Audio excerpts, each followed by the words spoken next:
So జిఎస్టీలో most important aspect both day number 6 and day number 7 2 days మనం ఈ ITC చాప్టర్కి కేటాయించామంటే దీని ఇంపార్టెన్స్ మీరు అర్థం చేసుకోవాలి.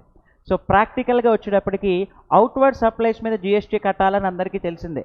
కానీ what are the circumstances in which ITC should be availed by the buyer, అంటే ఎవరైతే ఈ ఇన్వర్డ్ సప్లై తీసుకుంటున్నారో ఏ సర్కమస్టెన్సెస్లో ఐటీసీ అవైల్ చేయాలి.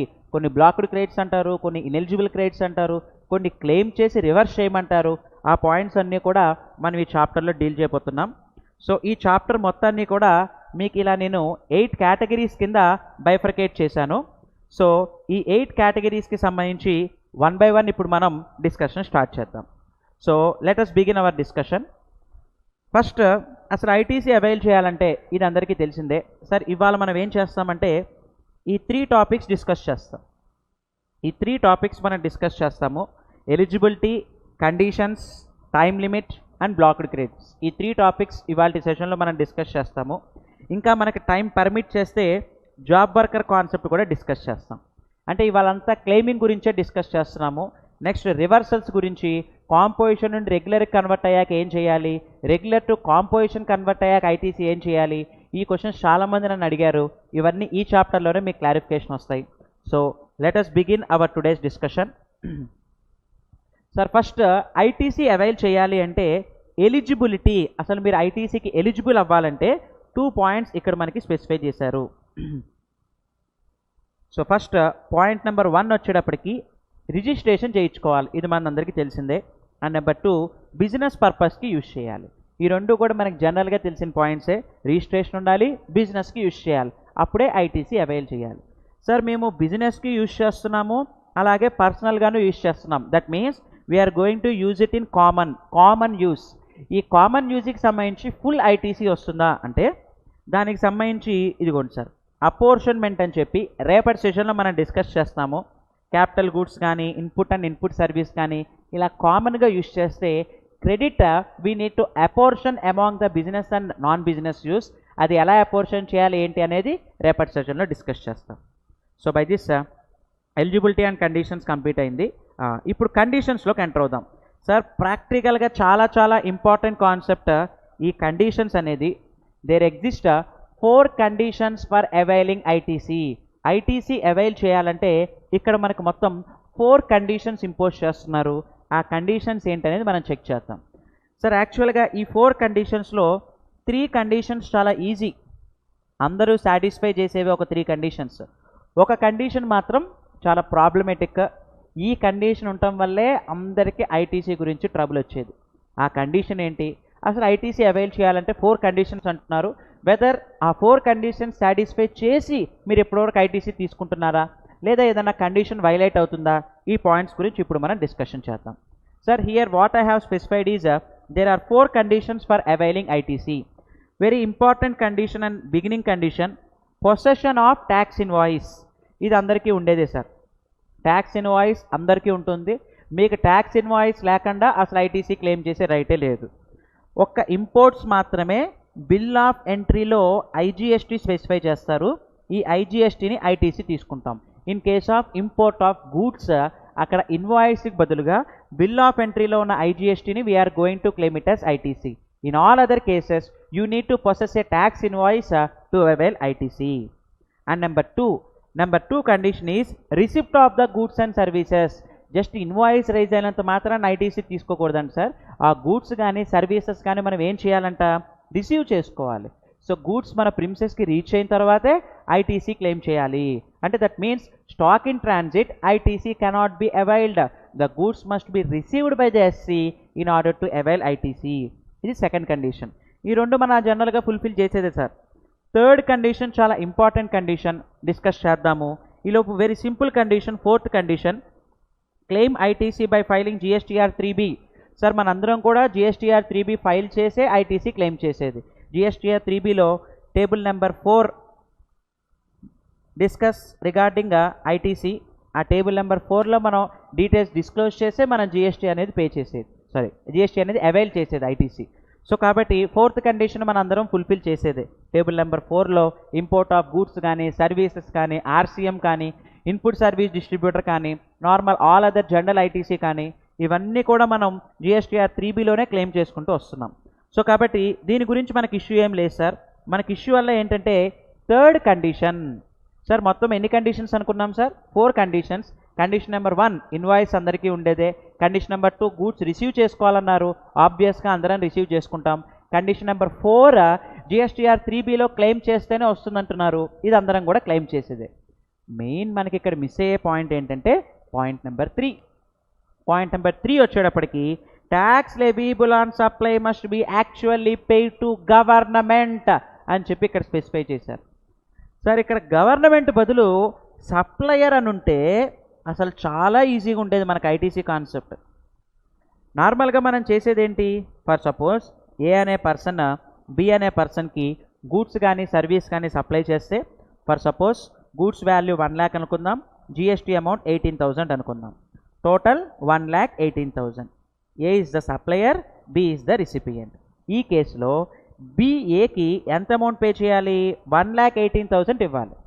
In that 1,18,000, 18,000 is nothing but GST amount. So the GST amount has been given by B recipient to A supplier. సప్లయర్కి మనం GST amount అనేది ఇచ్చేసాం. Supplier కూడా మనకి ట్యాక్స్ ఇన్వాయిస్ ఇచ్చేసాడు. ట్యాక్స్ ఇన్వాయిస్ ఇచ్చేసాడు కాబట్టి బి ఏం చేసేస్తాడు? దాన్ని ఐటీసీ తీసేసుకుంటాడు. కానీ ఐటీసీ తీసుకోవాలంటే మీరు ట్యాక్స్ అమౌంట్ పే చేయాల్సింది సప్లయర్కి మాత్రమే కాదు, సప్లయర్ గవర్నమెంట్కి పే చేయాలి. The condition that was imposed here is supplier has to pay such tax to the government. The tax leviable on supply must be actually paid to supplier అనలేదు sir, paid to government అన్నారు. మరి మనం ఏం చేసాం? గవర్నమెంట్కి కడుతున్నామా? లేదు, సప్లయర్కి కడుతున్నాం. మరి సప్లయర్ గవర్నమెంట్కి కట్టాడా లేదా అనేది రిసిపియంట్కి ఎలా తెలుస్తుంది sir? Yes, based on GSTR 2A. మీకు జిఎస్టీఆర్ 2Aలో డిస్ప్లే అయితేనే మీరు ఐటీసీ తీసుకోవాలి అని చెప్పే కండిషనే condition number 3. Unless you find the invoice in GSTR 2A you should not claim ITC. అంటే జిఎస్టీఆర్ 2Aలో మీకు ఆ ఇన్వాయిస్ కనిపిస్తేనే మీరు దాని మీద ఐటీసీ అవైల్ చేయాలి. Because the supplier needs to pay tax to the government. ఇప్పుడు రిసిపియంట్లు అందరూ ఏమంటారంటే, common question, never ending question, అందరూ అడిగే క్వశ్చనే, సార్ మేము డబ్బులు సప్లయర్కి ఇచ్చేసాము, మా పని అయిపోయింది, సప్లయర్ గవర్నమెంట్కి కట్టాడా లేదా అనేది మాకు దేనికి సార్? మేము సప్లయర్కి డబ్బులు ఇచ్చేసాం కాబట్టి మేము ఐటీసీ అవైల్ చేసేసుకుంటాము అని రిసిపియంట్ వాళ్ళ వ్యూలో వాళ్ళు చెప్తున్నారు. కానీ ఇక్కడ మీరు రిసిపియంట్ వ్యూలో కాదు ఆలోచించాల్సింది, గవర్నమెంట్ పాయింట్ ఆఫ్ వ్యూలో ఆలోచించండి సార్. జనరల్గా గవర్నమెంట్ మనకి క్రెడిట్ ఎందుకు ఇస్తుంది? ట్యాక్సెస్ వచ్చాయి కాబట్టి క్యాస్కేడింగ్ ఎఫెక్ట్ లేకుండా ఉండడానికి వచ్చిన ట్యాక్స్ని మీకు క్రెడిట్ ఇవ్వాలి. ఈ కేసులో సప్లయర్ కనుక గవర్నమెంట్కి ట్యాక్సే కట్టలేదనుకోండి, రిసిపియంట్ ట్యాక్స్ కట్టాడా లేదో నాకు దేనికి, నేను సప్లయర్కి పేమెంట్ ఇచ్చేసాను కదా, I am going to avail ITC and recipient ITC తీసేసుకుంటే, గవర్నమెంట్ పాయింట్ ఆఫ్ వ్యూలో ఆలోచిస్తే సప్లయర్ నుండి రావాల్సిన ట్యాక్స్ రాలేదు, ఫస్ట్ లాస్. రావాల్సిన ట్యాక్స్ రాలేదు కానీ మీరేమో ఐటీసీ తీసేసుకున్నారు, సెకండ్ లాస్. సప్లయర్ నుండి ట్యాక్స్ వచ్చి మీకు ఐటీసీ ఇస్తే గవర్నమెంట్కి ఏ ప్రాబ్లం లేదు. సప్లయర్ నుండి ట్యాక్స్ రాకుండా రిసిపియంట్ మా దగ్గర ఒరిజినల్ ట్యాక్స్ ఇన్వాయిస్ ఉంది, గూడ్స్ మేము రిసీవ్ చేసుకుంటాము, మేము సప్లయర్కి పేమెంట్ కూడా ఇచ్చేసాము, ఈ పాయింట్స్ అన్ని బేస్ చేసుకుని రిసిపియంట్ ఐటీసీ తీసేసుకుంటే అది గవర్నమెంట్కి లాస్. గవర్నమెంట్కి వచ్చేటప్పటికి ఏంటంటే డబ్బులు రాకుండా మీకు ఐటీసీ ఎలా ఇస్తుంది? గవర్నమెంట్కి డబ్బులు వచ్చినట్టు ప్రూఫ్ ఏంటి sir? If supplier uploads GSTR 1 and అది రిసిపియంట్కి జిఎస్టీఆర్ 2Aలో కనిపిస్తే అప్పుడు మాత్రమే దాని మీద ఐటీసీ తీసుకోవాలి. సార్ సప్లయర్ జిఎస్టీఆర్ 1 అప్లోడ్ చేస్తే ట్యాక్స్ కట్టేసినట్టేనా?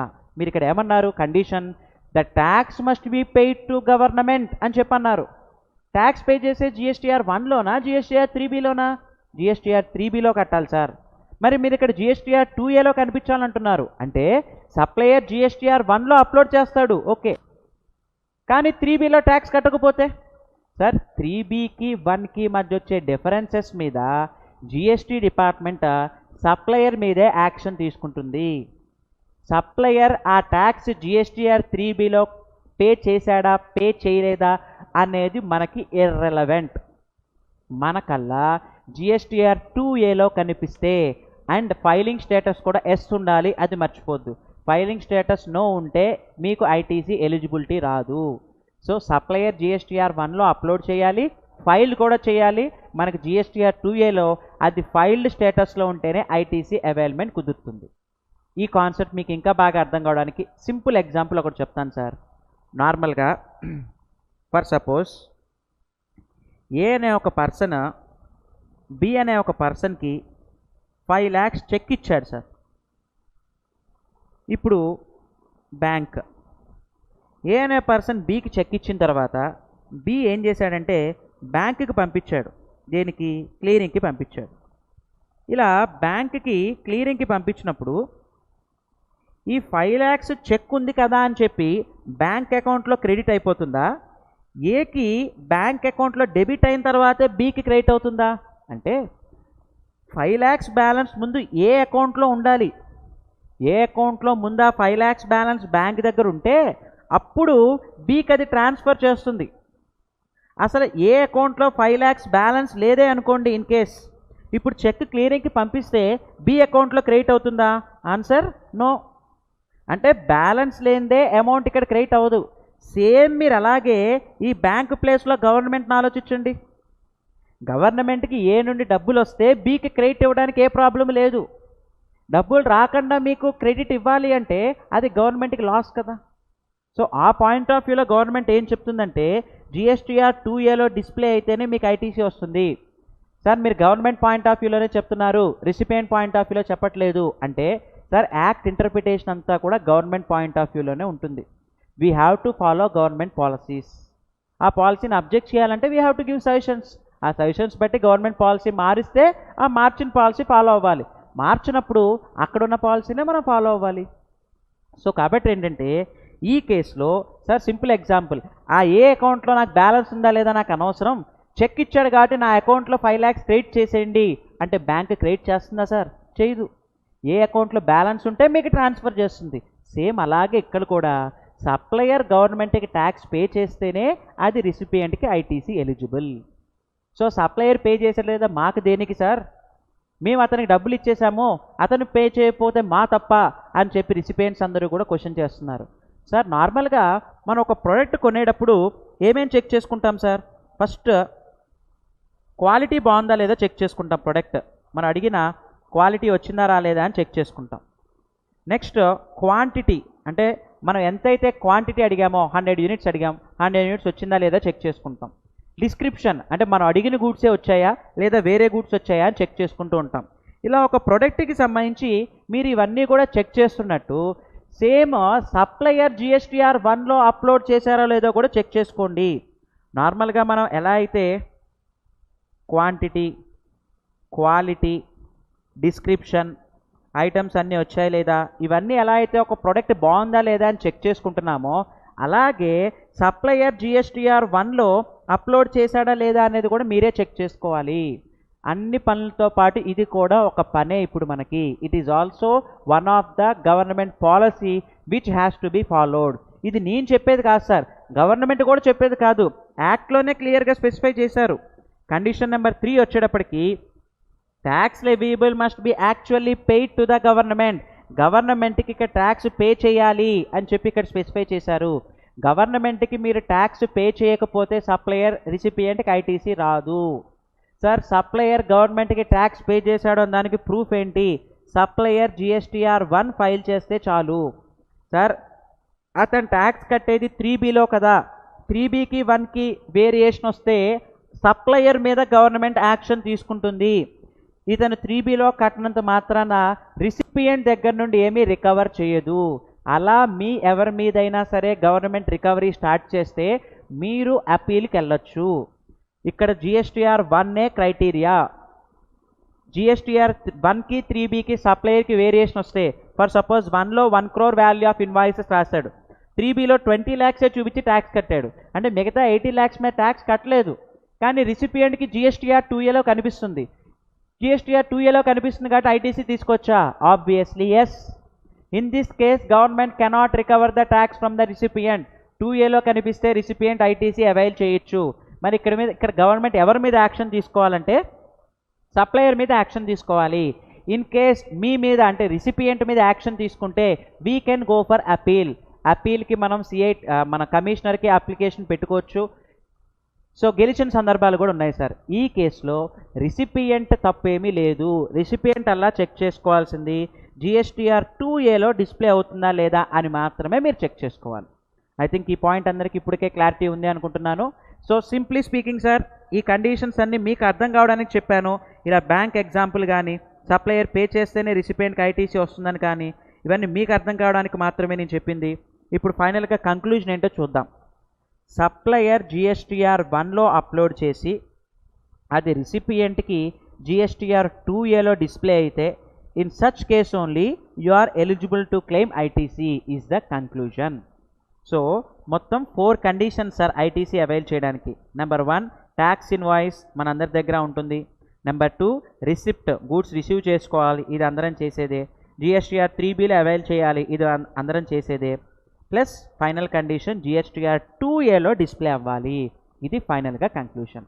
2Aలో డిస్ప్లే అయితేనే then you are eligible to claim ITC. Sir suppliers కొంతమంది క్వార్టర్లీ బేసిస్లో అప్లోడ్ చేస్తారు. మరి మీరు 2Aలో డిస్ప్లే అయితేనే ఐటీసీ అంటున్నారు, వాళ్ళు క్వార్టర్లీ ఫైల్ చేసేటప్పుడు మేము ఈ మంత్లో ఐటీసీ అవైల్ చేసుకోలేమా? No, you cannot avail ITC. వాళ్ళు క్వార్టర్లీ అప్లోడ్ చేసినప్పుడు మీరు కూడా క్వార్టర్లీనే ఐటీసీ తీసుకోవాలి. సరే, ఇక్కడ 2Aలో డిస్ప్లే అవ్వకుండా ఐటీసీ తీసుకోకూడదు అంటున్నాం కదా. వాళ్ళు క్వార్టర్లీ బేసిస్లో అప్లోడ్ చేసినప్పుడు మీరు ఈ మంత్ ఐటీసీ తీసుకోవద్దు, పెండింగ్ ఉంచి ఫర్దర్గా ఎప్పుడైతే అతను అప్లోడ్ చేస్తాడో అప్పుడు మీరు ఐటీసీ తీసుకోవాలి. సార్ ఇది చాలా బర్డెన్ అవుతుంది మాకు. సార్ ఇక్కడ నాకు బర్డెనా మీకు బర్డెనా అనేది క్రైటీరియా కాదు. We have to follow government policy. నేను గవర్నమెంట్ యాంగిల్లో చెప్పట్లేదు, నా యాంగిల్లో చెప్పట్లేదు, మీ యాంగిల్లో చెప్పట్లేదు. లా ఏం చెప్తుంది అనేది మాత్రమే నేను మీకు ఇక్కడ స్పెసిఫై చేస్తుంది. మీ యాంగిల్లో మీ ప్రాబ్లమ్స్ మీకు ఉండొచ్చు. సప్లయర్ గవర్నమెంట్కి పే చేశాడు లేదా మేము ఎక్కడ చెక్ చేస్తాం సార్? సార్ అన్నిటితో పాటు ఇది కూడా ఇప్పుడు మనకు ఒక పనే. సప్లయర్ GSTR 1 అప్లోడ్ చేయకపోతే అది నా తప్ప అంటే sir it is a government policy. మళ్ళీ చెప్తున్నాను, ఇది గవర్నమెంట్ పాలసీ కాబట్టి కష్టమైనా నష్టమైనా ఇది ఫాలో అవ్వాల్సిందే. ఇప్పుడు లాక్డౌన్ కండిషన్లో ఎవరు బిజినెస్ ఓపెన్ చేయట్లేదు, చాలామందికి బిజినెస్ క్లోజ్డ్ కండిషన్లోనే ఉంది. గవర్నమెంట్ పాలసీ ఓపెన్ చేయొద్దు అంటున్నారు, ఆగుతున్నాము. అలాగే ఇక్కడ కూడా గవర్నమెంట్ పాలసీ ఒకటి చెప్పినప్పుడు దాన్ని ఎలా ఫాలో అవ్వాలా అని చెప్పి మనం ఆలోచించాలి. సార్ క్రిటిసైజ్ చేయొచ్చు, గవర్నమెంట్ ఇలాంటి పాలసీ ఎందుకు చెప్పింది. ఓకే, నెక్స్ట్ ఎవ్రీ టైం మనకు బడ్జెట్ రికమెండేషన్స్లో మీరు రికమెండ్ చేయండి. సార్ మీరు సప్లయర్ మీద యాక్షన్ తీసుకునేట్టు పాలసీస్ ఫ్రేమ్ చేయండి, మా మీద ఎలా యాక్షన్ తీసుకుంటారు, యూ రికమెండ్ ద సజెషన్స్. ఇప్పుడు సజెషన్స్ అనేది క్రైటీరియా కాదు, ఇక్కడ మనకి ప్రజెంట్ రూల్ ఏంటి అనేది కదా మనం ఇక్కడ చూసుకోవాల్సింది. సో కాబట్టి ఏంటంటే finally what I'm going to conclude is the final conclusion. The invoices which were displayed in GSTR 2A is only eligible to claim ITC is the conclusion. మీకు 2Aలో కనిపిస్తేనే ఐటీసీ తీసుకోవాలి సార్, ఇది ఫైనల్గా నేను ఇచ్చే కంక్లూషన్. ఓకే, బట్ గవర్నమెంట్ ఏం చేసిందంటే ఇలా ప్రతి ఒక్కళ్ళు అప్లోడ్ చేయొచ్చు చేయకపోవచ్చు ఆ డిస్కషన్ వచ్చే ఛాన్స్ ఉంటుంది కాబట్టి rule number 36 sub rule 4 government frame చేసింది. ఏమని చెప్పన్నారంటే మీకు GSTR 2Aలో డిస్ప్లే అవ్వకపోయినా సరే you can claim provisional ITC. What they have specified here is you can claim provisional ITC. ఇదిగోండి సార్, ఈ కేసులో ట్యాక్స్ రెబ్యూబుల్ must be actually paid to government అని చెప్పి అన్నాం. Tax should actually be paid ఆ సప్లయర్ క్యాష్ రూపంలో కానీ యూటిలైజేషన్ ఆఫ్ ఐటీసీ కానీ ఈ రూపంలో పే చేయాలి. Provisional ITC can be taken initially prior to matching with the common portal. అంటే 2Aలో డిస్ప్లే అవ్వకపోయినా సరే ఇక్కడ ఏమని చెప్పంటున్నారు, we can claim provisional ITC. They have specified that we can claim provisional ITC అని చెప్పి అన్నారు. What do you mean by the term provisional ITC అనేది ఇక్కడ మనం చెక్ చేసుకోవాలి. ఇదిగోండి సార్, రైట్ సైడ్ మీకు ఇక్కడ ఇచ్చాను. ప్రొవిజనల్ అంటే లేని ఇన్వాయిస్ అన్నీ క్లెయిమ్ చేసేయడం కాదు సార్.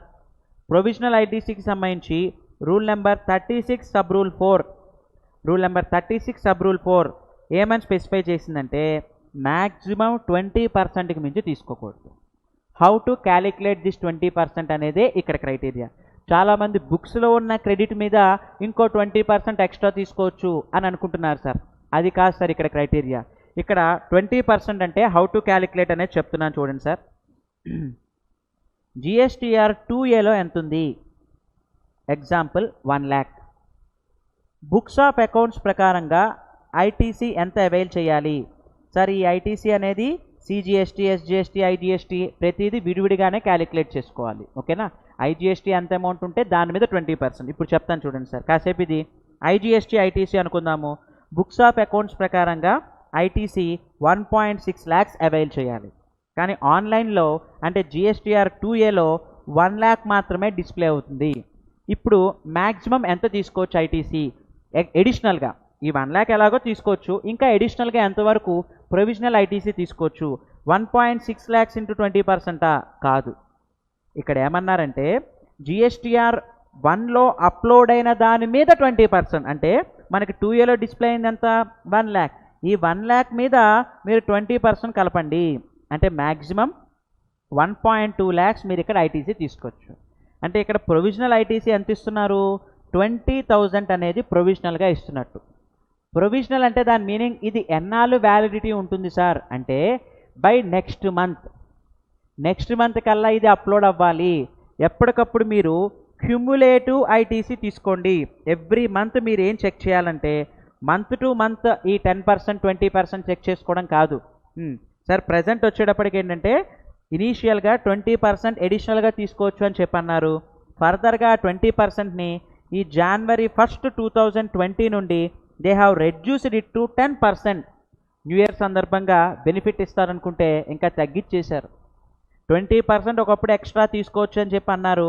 బట్ ఇప్పుడు అది రిస్ట్రిక్టెడ్ టు 10% మాత్రమే. ఇంకా తగ్గించేశారు సార్ ఇక్కడ అమౌంట్ అనేది.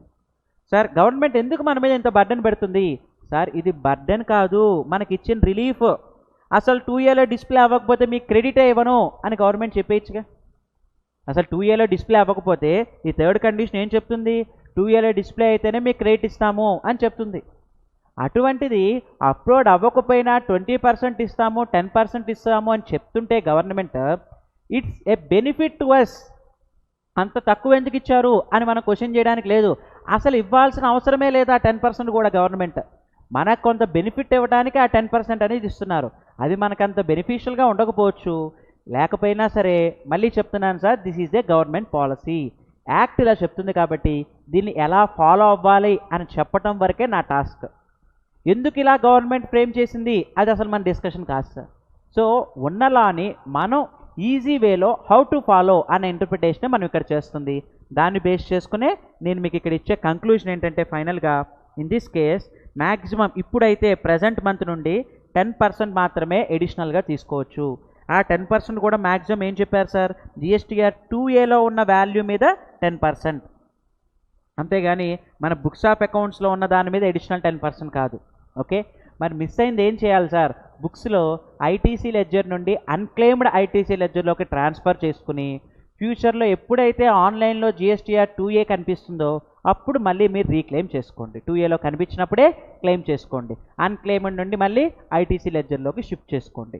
సో కాబట్టి ఇది ఎలా చెక్ చేసుకోవాలి అనే ప్రాక్టికల్ ఎక్స్పోజర్ నేను మీకు ఇప్పుడు ఇస్తున్నాను సార్. ఫర్ సపోజ్ ఈ పాలసీ గవర్నమెంట్ ఎప్పటి నుండి ఇంట్రడ్యూస్ చేసిందంటే ఇది 20% క్రెడిట్ అనేది అక్టోబర్ 2019 నుండి ఈ ప్రొవిజన్ అనేది మనకు గవర్నమెంట్ ఇంట్రడ్యూస్ చేసింది. They have introduce this from October 2019. అంటే అంతకుముందు ఎంతైనా తీసేసుకోవచ్చా? అంతకుముందు ఎంతైనా తీసుకోవచ్చని కాదు సార్. అంతకుముందు అసలు 2ఏలో లేకపోతే అసలు తీసుకోకూడదు అని దాని మీనింగ్. అక్టోబర్ నుండి డిసెంబర్ వరకు ఏమని చెప్పి అన్నారు అంటే from October to December what they have specified is 20% ఎడిషనల్గా తీసుకోవచ్చు. But from January onwards so present condition ఏంటి అంటే from January onwards present condition maximum ఏంటి అంటే only maximum 10% can be claimed as credit. జనవరి నుండి ఇంకా తగ్గించేశారు. ఈవెన్ ఇవాళైనా సరే మ్యాక్సిమం మనం ఎంత తీసుకోవచ్చు అంటే 10% వరకు మాత్రమే ఇక్కడ అవైల్ చేసుకోవాలి. అంటే ఇక్కడ క్రెడిట్ ఏం చేశారు అంటే మనకి రెడ్యూస్ చేశారు. From January onwards only 10% can be claimed as ITC. So finally the conclusion I'm going to give you is మీరు ఇది క్యుములేటివ్గా చెక్ చేసుకోండి. ఫర్ సపోజ్ మార్చ్ మంత్లో ఉన్నాము. మీరు ఏం చేయాలి అంటే అక్టోబర్ నుండి డిసెంబర్ వరకు ఒక కేటగిరీ, జనవరి టు మార్చ్ ఒక కేటగిరీ కింద డివైడ్ చేసుకుని ఇక్కడ క్యుములేటివ్గా బుక్స్ ఆఫ్ అకౌంట్స్లో ఎంత ఉంది, అలాగే 2Aలో ఎంత ఉంది అని చెక్ చేసుకుని మ్యాక్సిమం ఎడిషనల్గా 20% మాత్రమే తీసుకోవాలి. ఇక్కడైతే మ్యాక్సిమం ఎంత తీసుకోవాలంటే 10% మాత్రమే తీసుకోవాలి. ఇలా ఏ మంత్కి ఆ మంత్ క్యుములేటివ్గా చెక్ చేసుకోండి. ఇప్పుడు ఏప్రిల్ మంత్ ఉంది, ఏప్రిల్ మంత్ రిటర్న్ మనం మేలో ఫైల్ చేస్తాం. అఫ్కోర్స్ డ్యూ డేట్స్ ఎక్స్టెండ్ చేశారనుకోండి, బట్ జనరల్లీ స్పీకింగ్ ఏప్రిల్ మంత్ది మనం మేలో ఫైల్ చేసేటప్పుడు ఏప్రిల్ మంత్ GSTR 2Aలో ఎంత డిస్ప్లే అవుతుందని చూసుకుని దాంట్లో మ్యాక్సిమం 10% చూసుకోవచ్చు. నెక్స్ట్ మే మంత్ మనం ఫైల్ చేసేటట్టయితే ఏప్రిల్ అండ్ మే రెండు కలిపి 2Aలో ఎంత ఉంది చూసుకుని దాని మీద ఎడిషనల్గా 10% తీసుకోవచ్చు. జూన్కి వెళ్ళాం, ఏప్రిల్ మే జూన్ ఈ మూడు కలపండి, ఈ మూడు కలిపితే 2Aలో ఎంత ఉంది చూసుకోండి, దాని మీద ఎడిషనల్గా 10% తీసుకోవచ్చు. అంటే ఈ రూల్ 36 సబ్ రూల్ 4 ఎలా చెక్ చేసుకోవాలంటే క్యుములేటివ్ బేసిస్లో ఎవ్రీ మంత్ మీరు ఇలా డిటర్మైన్ చేసి మ్యాక్సిమం ఎడిషనల్గా ఎంత తీసుకోవచ్చు అంటే 10% అవైల్ చేసుకోవచ్చు. అది మళ్ళీ నెక్స్ట్ మంత్కి రీకన్సైల్ అయిపోవాలి సార్, దాన్ని బేస్ చేసుకునే నేను ఇక్కడ క్యుములేటివ్ ఎఫెక్ట్ అని చెప్పి నేను మీకు ఇక్కడ సజెస్ట్ చేస్తుంది. అండ్ నెంబర్ 2 వచ్చేటప్పటికి ఏంటంటే ఇవన్నీ కాదు సార్ ఇంకా సింప్లిఫైడ్ మేనర్లో చెప్పండి అంటారా, చాలా సింపుల్, 2Aలో డిస్ప్లే అయింది తీసుకోండి చాలు. ఈ 10%, 20%, అన్క్లెయిమ్డ్ ఐటీసీ, క్లెయిమ్డ్ ఐటీసీ ఇలా షిఫ్ట్ చేసుకోవడం కష్టం అంటారా, you take ITC based on GSTR 2A. మీకు 2Aలో డిస్ప్లే అయితే ఐటీసీ తీసుకోండి, 2Aలో డిస్ప్లే అవ్వలేదు ఐటీసీ తీసుకోవద్దు. సో కాబట్టి ఏంటంటే ఈ ప్రొవిజన్ అనేది మీరు ఫాలో అయిపోండి. సో దీని ప్రకారంగా మీకు కంక్లూజన్ అనేది రావచ్చు. Okay right. సో కాబట్టి ఏంటంటే మ్యాక్సిమం ఎడిషనల్గా ఎంత తీసుకోవచ్చు అంటే ఒకప్పుడు 20, ఇప్పుడు జనవరి 1 నుండి 26 డిసెంబర్ని నోటిఫికేషన్ ఇచ్చారు, which was applicable from 1st January 2020. In this case, maximum only 10% can only be claimed as additional ITC with respect to GSTR 2A. I think ఈ ప్రొవిజన్ అందరికీ క్లియర్గానే ఉంది అనుకుంటున్నాను. సో చాలామంది ఇప్పుడు మనం చెప్పుకునే వీడియో మధ్యలో నుండి చూస్తున్నారు. సో ఈ పాయింట్ వచ్చేటప్పటికి మీరు బిగినింగ్ నుండి చూడండి. మళ్ళీ ఇక్కడ అడిగే నన్ను క్వశ్చన్ ఏంటంటే GSTR 1లో అప్లోడ్ చేసి 3Bలో కట్టకపోతే ఏం చేయాలి, మళ్ళీ అదే క్వశ్చన్ అడుగుతున్నారు. నేను బిగినింగ్ నుండి మీకు ఇక్కడ క్లారిఫికేషన్ ఇచ్చాను. Watch video from the beginning so that you can get clarification regarding this point. ఇది సార్ రిగార్డింగ్ ఐటీసీ. ఫైనల్గా వన్ వర్డ్లో కంక్లూజన్ ఇవ్వాలి అంటే the invoices which were available in GSTR 2A can only be claimed as ITC by the SSE because government point of వ్యూలో supplier గవర్నమెంట్కి tax కట్టకుండా అప్పుడే government మీకు ఐటీసీ ఇచ్చేస్తే అది గవర్నమెంట్కి లాస్ అవుతుంది. అందుకని గవర్నమెంట్ ఇటువంటి పాలసీ అనేది ఫ్రేమ్ చేసుకుంది. మోర్ ఓవర్ ఈ 10%, 20% అనేది ఎగ్జిస్టింగ్ 1 and 3Bలోనే సార్. అదే యాక్చువల్గా ఏప్రిల్ 1 నుండి న్యూ ఫార్మ్స్ అనేది రావాలి, కానీ అక్టోబర్ 1కి పోస్ట్పోన్ చేశారు. New forms RET1, RET2, RET3 ఫామ్లో అయితే ఈ 10%, 20% కూడా రాదు. ఎగ్జాక్ట్గా 1లో ఏదైతే ఉందో 2Aలో అదే క్లెయిమ్ చేసుకోవాలి. ఒక RET1లో ప్రొవిజనల్ ఐటీసీ అని చెప్పారు, కానీ 2 months లోపు అది అప్లోడ్ అవ్వకపోతే మళ్ళీ మీరే కట్టేసేయాలి అని ప్రొవిజన్ ఇంట్రడ్యూస్ చేశారు. అంటే RET ఫామ్స్లో ఇంకా స్ట్రిక్ట్గా ఉంది ఐటీసీ కాన్సెప్ట్. ఇప్పుడు ప్రజెంట్ ఎగ్జిస్టింగ్ ఫామ్స్లోనే ఈ కాన్సెప్ట్ చాలా సింపుల్ మనకి. సో 2Aలో ఉన్నాయి మాత్రమే క్రెడిట్ తీసుకోండి. సార్ 2Aలో ఎక్కువ బిల్స్ ఉన్నాయి, 1 to 1 మనం రీకన్సిల్ చేయాలంటే కష్టం సార్, మీరు సాఫ్ట్వేర్స్ వాడండి సార్. యాక్చువల్గా ఏంటంటే డిఫరెంట్ GST సాఫ్ట్వేర్స్ ఉన్నాయి మనకి. సో కంప్యూ GST కానీ, సెరల్ GST కానీ, అలాగే ఏంటంటే మీకు డిఫరెంట్ GST సాఫ్ట్వేర్స్ ప్రాక్టికల్గా ఆన్లైన్లో క్లియర్ ట్యాక్స్ కానీ అవైలబిలిటీ ఉన్నాయి. మీరు ఆ సాఫ్ట్వేర్స్ హెల్ప్ తీసుకుని ఆ సాఫ్ట్వేర్సే టాలీ నుండి, వింగ్స్ నుండి ఫైల్ ఎక్స్ట్రాక్ట్ చేసి 2Aతో కంపేర్ చేసి వేరియేషన్స్ వచ్చినాయి రిపోర్ట్ చేస్తున్నాయి. ఎప్పుడైతే మనకి బర్డన్ ఎక్కువ అవుతుందో how to use the softwares అనేది మీరు చూసుకోవాలి. కానీ ఇన్ని ఇన్వాయిసెస్ మాకు బర్డన్ అవుతున్నాయి, మేము చెక్ చేయలేము అంటే గవర్నమెంట్ పాలసీ అన్న తర్వాత we need to follow. Finally the conclusion is GSTR 2Aలో డిస్ప్లే అయితేనే ఐటీసీ తీసుకోండి. It is the conclusion.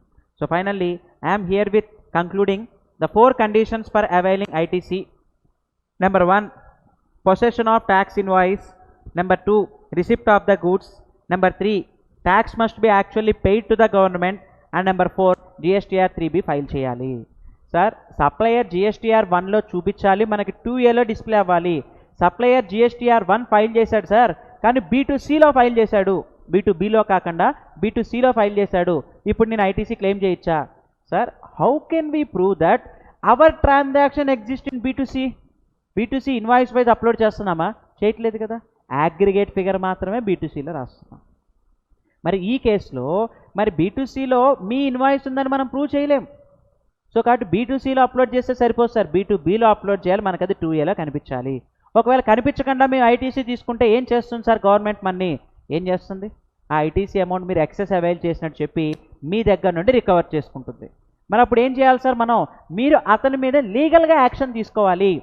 Civil లా ప్రకారంగా మీరు అతని మీద, అతనికి అమౌంట్ ఇచ్చాను కానీ అతను గవర్నమెంట్కి కట్టలేదు, అందువల్ల గవర్నమెంట్ నా దగ్గర నుండి రికవర్ చేసుకుంది, నా అమౌంట్ నాకు రికవరీ అయిపోవాలి అని చెప్పి మీరు లీగల్గా లాయర్ని అప్రోచ్ అయ్యి సివిల్ సూట్ ఫైల్ చేయండి.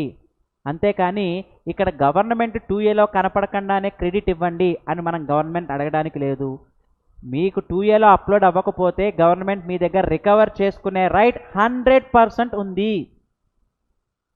ఒకవేళ గవర్నమెంట్ మీ దగ్గర రికవర్ చేసుకుంటే మీరు సప్లయర్ మీద లీగల్గా యాక్షన్ తీసుకోండి. మీ బ్యాంక్ అకౌంట్ నుండి డెబిట్ అయిపోయింది, మీ దగ్గర ఆ ప్రూఫ్ ఉంది, మీ దగ్గర ట్యాక్స్ ఇన్వాయిస్ ఉంది, గవర్నమెంట్ మీ దగ్గర నుండి రికవర్ చేసుకున్న చలాన్ కూడా మీ దగ్గర ఉంది. ఈ 3 తీసుకున్న అతని మీద సివిల్ ఇష్యూ వేసి మీరు రికవర్ చేసుకోవాల్సిందే, కానీ వేరే అదర్ ఆల్టర్నేటివ్ అనేది ఇక్కడ లేదు. Okay, right. Next sir, ITC avail చేయడానికి మొత్తం 4 కండిషన్స్ అనుకున్నాము. అలాంగ్ విత్ 4 కండిషన్స్ ఇప్పుడు నేను మీకు ఒక 3 నోట్ పాయింట్స్ అనేది స్పెసిఫై చేస్తున్నాను సార్. ఇవి కూడా చాలా important. Note 1, note 2 and note 3. ఈ 3 పాయింట్స్ కూడా మీరు కంపల్సరీ దృష్టిలో పెట్టుకోవాలి. నెంబర్ 1, నోట్ 1 వచ్చేటప్పటికి ఏంటంటే, if goods were received in లాట్స్లో కనుక గూడ్స్ రిసీవ్ చేసుకుంటే, అంటే ఒకే సింగిల్ స్లాట్లో కాకుండా, ఫర్ సపోజ్ 1000 గూడ్స్కి ఇన్వాయిస్ రైజ్ చేశాడు, ఓకే, కానీ ప్రజెంట్ 400 గూడ్సే వచ్చాయి, బ్యాలెన్స్ 600 గూడ్స్ ఇంకా రాలేదు. మరి ఐటీసీ అవైల్ చేసుకోవడానికి వన్ ఆఫ్ ద కండిషన్ ఏంటంటే receipt of the goods receive చేసుకుంటేనే ఐటీసీ తీసుకోవాలి. మరి ఈ కేసులో 1000 గూడ్స్కి ఇన్వాయిస్ రైజ్ అయింది, కానీ ఫస్ట్ సింగిల్ లాట్ 400 గూడ్స్ మాత్రమే వచ్చాయి. మరి ఈ కేసులో 400 గూడ్స్ వరకు ప్రపోర్షనేట్ ఐటీసీ తీసుకోవచ్చా? Answer is no. లాట్స్లో రిసీవ్ చేసుకున్నప్పుడు ITC is available only on receipt of last instalment మీకు ఎప్పుడైతే వస్తుందో, అంటే బ్యాలెన్స్ 600 గూడ్స్ ఎప్పుడైతే మనం రిసీవ్ చేసుకుంటామో అప్పుడు మాత్రమే మీరు ఐటీసీ అవైల్ చేయాలి. ఇది ఇక్కడ చెప్పిన కండిషన్. ఐ థింక్ ఈ పాయింట్ అందరికి క్లారిటీ ఉందని అనుకుంటున్నాను. మీకు ఒక ఎగ్జాంపుల్ కూడా ఇచ్చాను, you can go through it.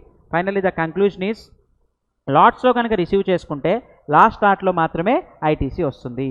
Okay, next note number 2, payment for invoice to be made within 180 days from the date of invoice. సరే, చాలా ఇంపార్టెంట్ ఇష్యూ ప్రాక్టికల్గా.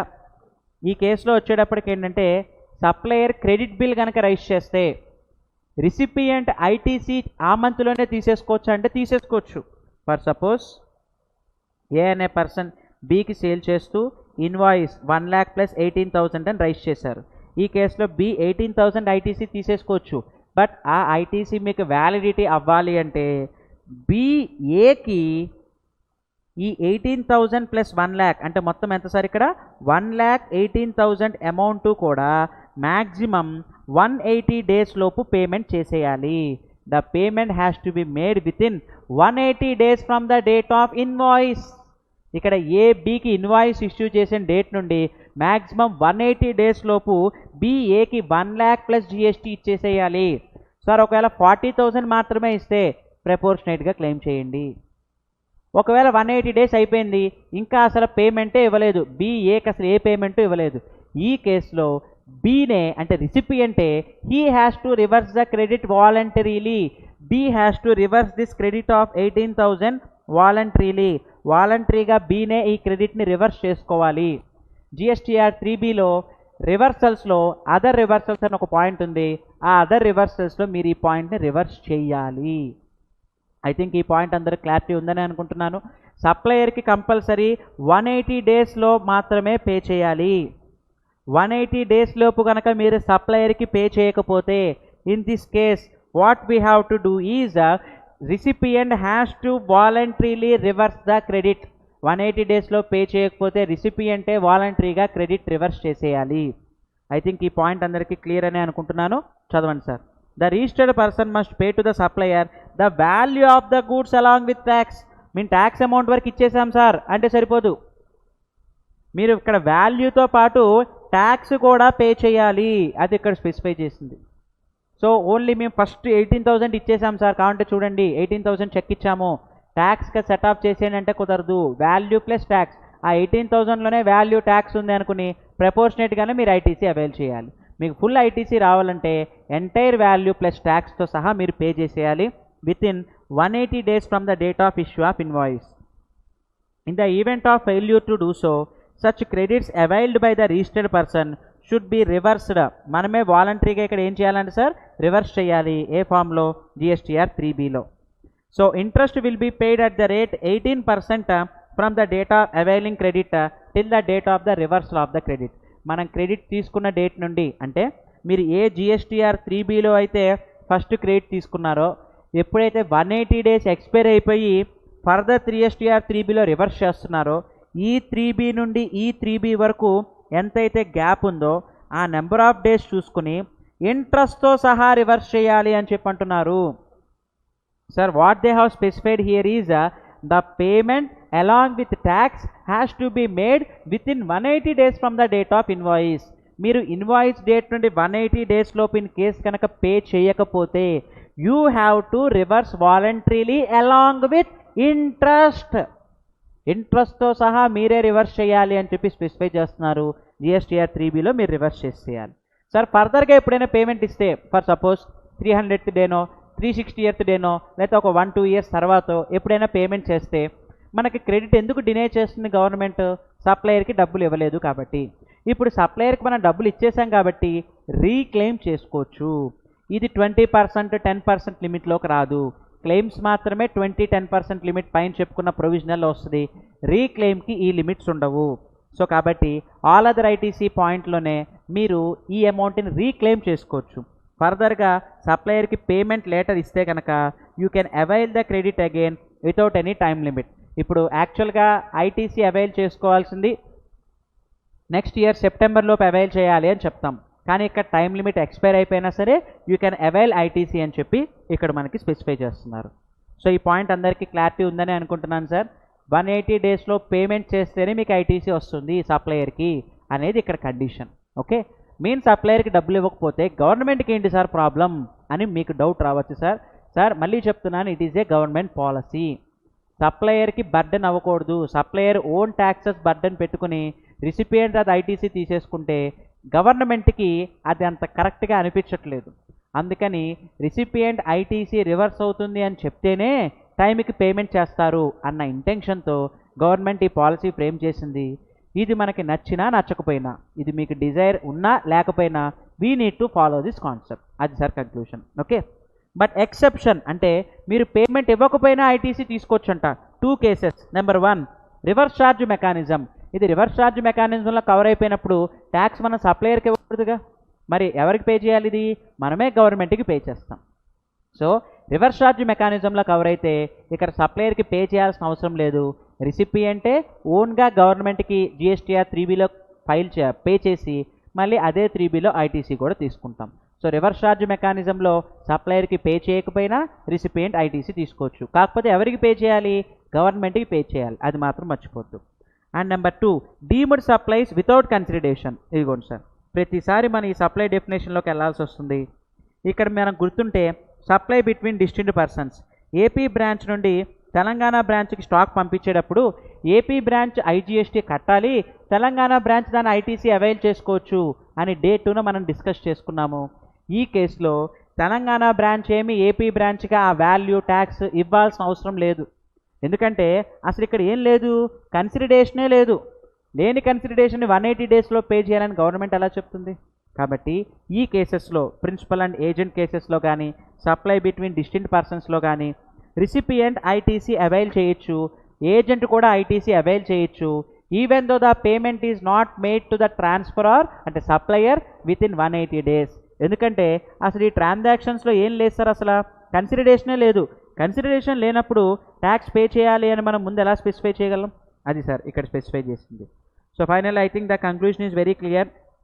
So the conclusion here is in case of supplies on which tax payable under reverse charge mechanism, and number 2 supplies without consideration. ఈ 2 కేసెస్లో అంటే schedule 1 ఈ case వచ్చేటప్పటికి schedule 1 ఈ 2 కేసెస్లో వచ్చేటప్పటికి సప్లయర్కి మనం గవర్నమెంట్ సప్లయర్కి ట్యాక్సెస్ పే చేయకపోయినా ఐటీసీ తీసుకోవచ్చు, ఎందుకంటే ఈ 2 కేసెస్లో మనమే బేర్ చేయాలి కాబట్టి. ఈ సెకండ్ కేసులో షెడ్యూల్ 1లో చెప్పింది కాబట్టి అక్కడ కన్సిడరేషన్ లేకపోయినా సరే recipient is eligible to claim ITC is the conclusion. So I think ఈ నోట్ పాయింట్ అందరికీ క్లారిటీ ఉందని అనుకుంటున్నాను. Next note number 3. Sir depreciation claim చేస్తే ఐటీసీ రాదు. ఫర్ సపోజ్ ఒక మెషినరీ 10 lakhsకి పర్చేస్ చేశాను, దాని మీద జిఎస్టీ ఎగ్జాంపుల్కి ఒక 1,80,000 పడింది. ఈ కేసులో మీరు ఎంట్రీ ఏం రాస్తున్నారు, fixed asset account debtor 1 lakh అని రాసి ఐజిఎస్టీ ఇన్పుట్ అని చెప్పి 1,80,000 రాస్తే ఈ కేసులో మీరు 10 lakhs మీదే కనుక డిప్రిసియేషన్ క్లెయిమ్ చేస్తే ఇన్కమ్ ట్యాక్స్లో 1,80,000 మీద మీరు ఐటీసీ తీసుకోవచ్చు. ఇది ప్రాసెస్. మీరు కనుక 11,80,000 మీద డిప్రిసియేషన్ క్లెయిమ్ చేసే ఉద్దేశం ఉంటే అప్పుడు ఈ 1,80,000ని ఐటీసీ తీసుకోవద్దు అని చెప్పి స్పెసిఫై చేస్తున్నారు. అంటే if depreciation claimed on tax component అంటే ఈ 1,80,000 మీద మీరు డిప్రిసియేషన్ క్లెయిమ్ చేసే ఉద్దేశం ఉంటే ఐటీసీ తీసుకోవద్దు. మనం నార్మల్గా మీరు 10 lakhsకే కనుక ఫిక్స్డ్ అసెట్ లెడ్జర్ రాసి ఈ 1,80,000ని ఐజిఎస్టీ లెడ్జర్కి రాస్తే ఎగ్జాంపుల్కి ఈ కేసులో మీరు 10 lakhs మీద డిప్రిసియేషన్ క్లెయిమ్ చేయొచ్చు, 1,80,000 మీద చేయకూడదు అనేది కంక్లూషన్. So very simple point sir, ఇది అందరికీ తెలిసేదే.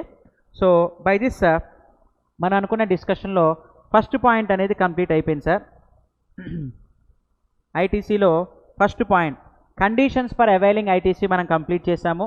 ఇక్కడ మనం ఏం నేర్చుకున్నామంటే 4 కండిషన్స్ 3 నోట్ పాయింట్స్, ఈ 2 కూడా మనం డిస్కస్ చేసాము. So by this we have completed conditions for availing ITC. ఇప్పుడు ఇంకా సెకండ్ టాపిక్లోకి ఎంటర్ అయిపోదాం. The second topic is what they have specified in second topic here is time limit for availing ITC. ITC avail చేయడానికి time limit ఏంటి అనేది ఇప్పుడు మనం discuss చేయబోతున్నాం. Sir what is the time limit for availing ITC?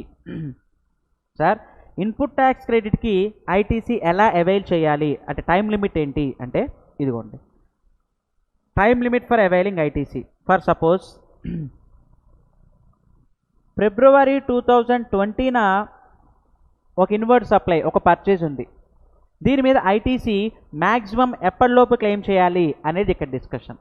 Sir February 2020న rise చేసిన invoice మీద ఫిబ్రవరి మంత్లోనే మన ITC తీసేసుకోవచ్చు. ఒకవేళ ఫిబ్రవరి మంత్లో మన ఐటీసీ మిస్ అయ్యి ఉంటే ఓవర్వ్యూలో కానీ లేకపోతే మన క్లయింట్ మనకు బిల్ ఇవ్వకపోవటం వల్ల కానీ in case if we're going to miss the claim of ITC maximum ఎప్పటిలోపు చేసుకోవాలి అంటే నెక్స్ట్ ఇయర్ అంటే ఈ ఇయర్ మార్చ్ 2020కి ఎండ్ అయిపోతుంది, సెప్టెంబర్ 2020 లోపు ఐటీసీ అవైల్ చేసేసుకోవాలి.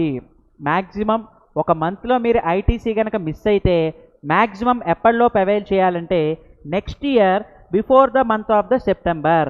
ఫర్దర్ ఇయర్స్లో సెప్టెంబర్ మంత్ లోపు మీరు మ్యాక్సిమం ఐటీసీ అవైల్ చేసేసుకోవాలి అనేది ఇక్కడ discussion sir. Time limit for availing ITC. ఈ టైం లిమిట్ దాటిపోతే ఏమైపోతుంది, ఇంకా మీరు ఐటీసీ క్లెయిమ్ చేసే రైట్ మీకు లేదు.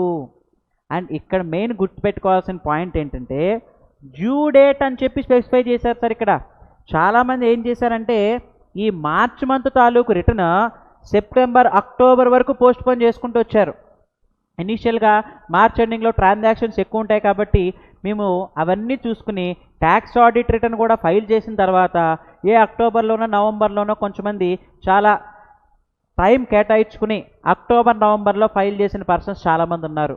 సార్ ఇక్కడ చెప్పిన పాయింట్ ఏంటంటే మ్యాక్సిమం ఐటీసీ ఎప్పటిలోపు తీసుకోవాలి అంటే due date of filing return for the month of September. September month return ఎప్పటికల్లా ఫైల్ చేస్తాం, October 20.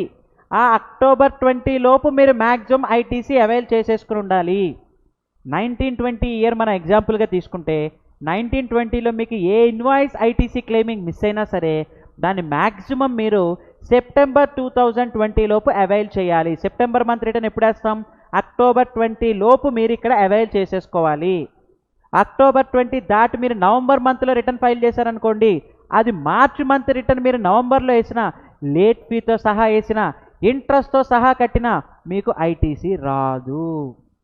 ఎందుకనంటే ఇక్కడ చెప్పింది మ్యాక్సిమం ఎప్పటిలోపు అవైల్ చేయాలో చెప్పారు. ఏ మంత్ రిటర్న్లో అవైల్ చేయాలి అని చెప్పలేదు సార్. ఇక్కడ మ్యాక్సిమం ఏ డేట్లోపు అవైల్ చేయాలో చెప్పారు. అవైల్మెంట్ అంటే మీనింగ్ క్రెడిట్ లెడ్జర్లోకి వెళ్ళిపోవాలి. వన్స్ క్రెడిట్ లెడ్జర్కి వెళ్ళాక యూటిలైజేషన్ ఎప్పుడైనా చేసుకోవచ్చు, దానికి టైం లిమిట్ లేదు. యూటిలైజింగ్కి టైం లిమిట్ లేదు. క్రెడిట్ లెడ్జర్లోకి వెళ్ళటానికి that means for availment of ITC, that means for amount to transfer to the credit లెడ్జర్లోకి ఎప్పటిలోపు వెళ్ళిపోవాలి అని మాత్రమే ఇక్కడ మనకి స్పెసిఫై చేశారు. సో క్రెడిట్ లెడ్జర్లోకి ఎప్పటిలోపు వెళ్ళాలి అంటే సెప్టెంబర్ మంత్ రిటర్న్ ఫైల్ చేసే లోపు. ఒక్క 17-18 ఇయర్కి మాత్రమే మార్చ్ 2019 వరకు టైం ఇచ్చారు సార్. ఒక్క 17-18 ఇయర్కి మాత్రమే. కానీ తర్వాత 18-19 ఇయర్ టైం ఆల్రెడీ అయిపోయింది పోయిన సంవత్సరం సెప్టెంబర్ 2019కి. 19-20 ఇయర్ ఈ సెప్టెంబర్కి కంప్లీట్ అయిపోతుంది. ఈ సెప్టెంబర్ మంత్ లోపు మీరు ఐటీసీ అవైల్ చేసేసుకోవాలి అనేది ఇక్కడ నేను ఇచ్చే conclusion. Are date of filing annual return which ever is earlier అని చెప్పి స్పెసిఫై చేశారు సార్. జనరల్గా యాన్యువల్ రిటర్న్ అనేది అంత తొందరగా ఫైల్ చేయం కదా, డిసెంబర్ వరకు టైం ఉంటుంది. మోర్ ఓవర్ గవర్నమెంట్ ఫార్మ్స్ కూడా లేట్గా రిలీజ్ చేస్తూ వస్తుందిగా. ఇప్పటికి ఇంకా 18-19ది 30th జూన్ వరకు పోస్ట్ పోన్ చేసుకుంటూ వచ్చారు. మరి 19-20ది ఎప్పటికి ఇంకా ఫామ్ రిలీజ్ అవ్వాలి, దాన్ని బేస్ చేసుకుని ఫైలింగ్ స్టార్ట్ చేయాలి. ఇది మనం డిసెంబర్ వరకు కూడా జనరల్గా 19-20ది ఫైల్ చేయం కాబట్టి బి పాయింట్ని కాసేపు పక్కన పెట్టేసింది. అది ఎర్లియర్గా ఎవ్వరూ ఫైల్ చేయరు. సో కాబట్టి maximum next year September month return లోపు మనం ఇది క్లెయిమ్ చేసుకోవాలి అని మీరు ఇక్కడ గుర్తుపెట్టుకోవాలి సార్.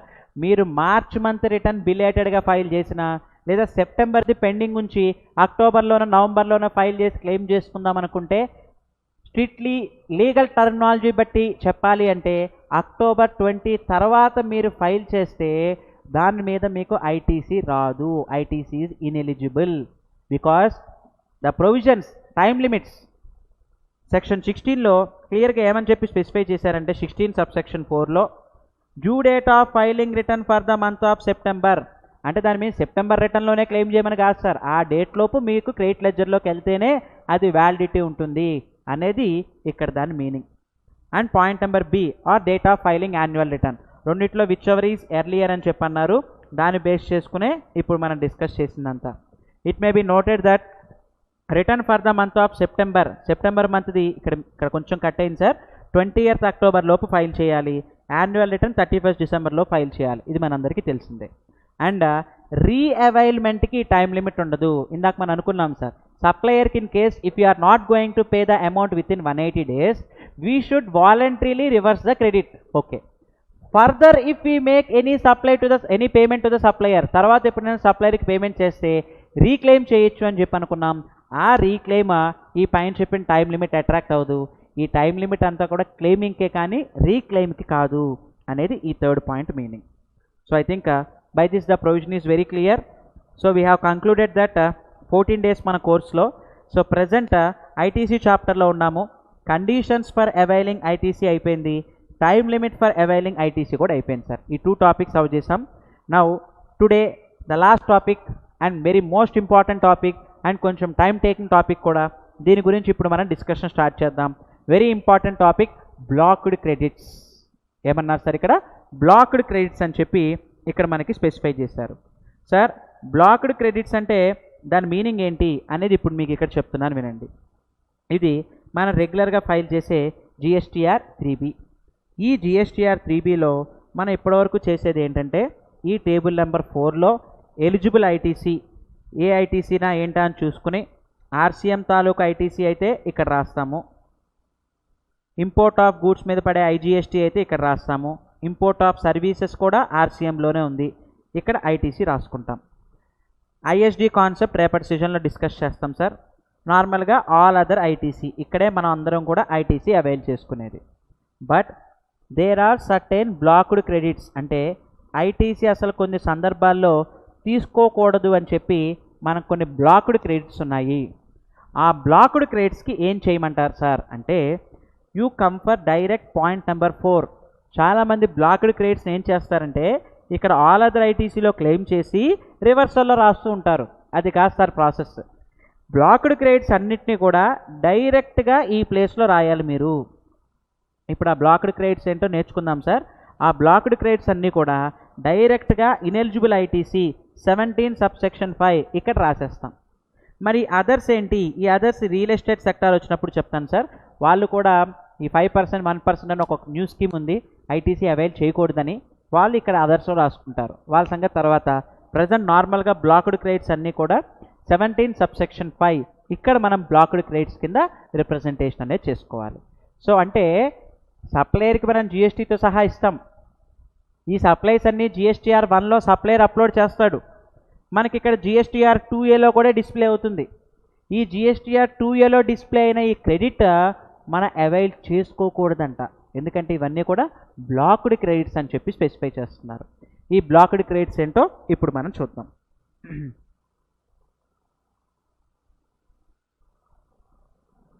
సార్ మొత్తం బ్లాక్డ్ క్రెడిట్స్ కౌంట్ చెప్పాలి అంటే టోటల్ 14 ఐటమ్స్ ఉన్నాయి సార్ బ్లాక్డ్ క్రెడిట్స్. ఈ 14 ఐటమ్స్ని మనం నేర్చుకోవడానికి ఇప్పుడు మనం స్టార్ట్ చేద్దాం. రివర్స్ ఛార్జ్ మెకానిజం ఎలా అయితే మనం P&L అకౌంట్ బేస్ చేసుకుని సింప్లిఫైడ్ మేనర్లో నేర్చుకున్నామో ఇది కూడా అలాగే సింప్లిఫైడ్ మేనర్లో మీకు ఇప్పుడు చెప్తాను సార్.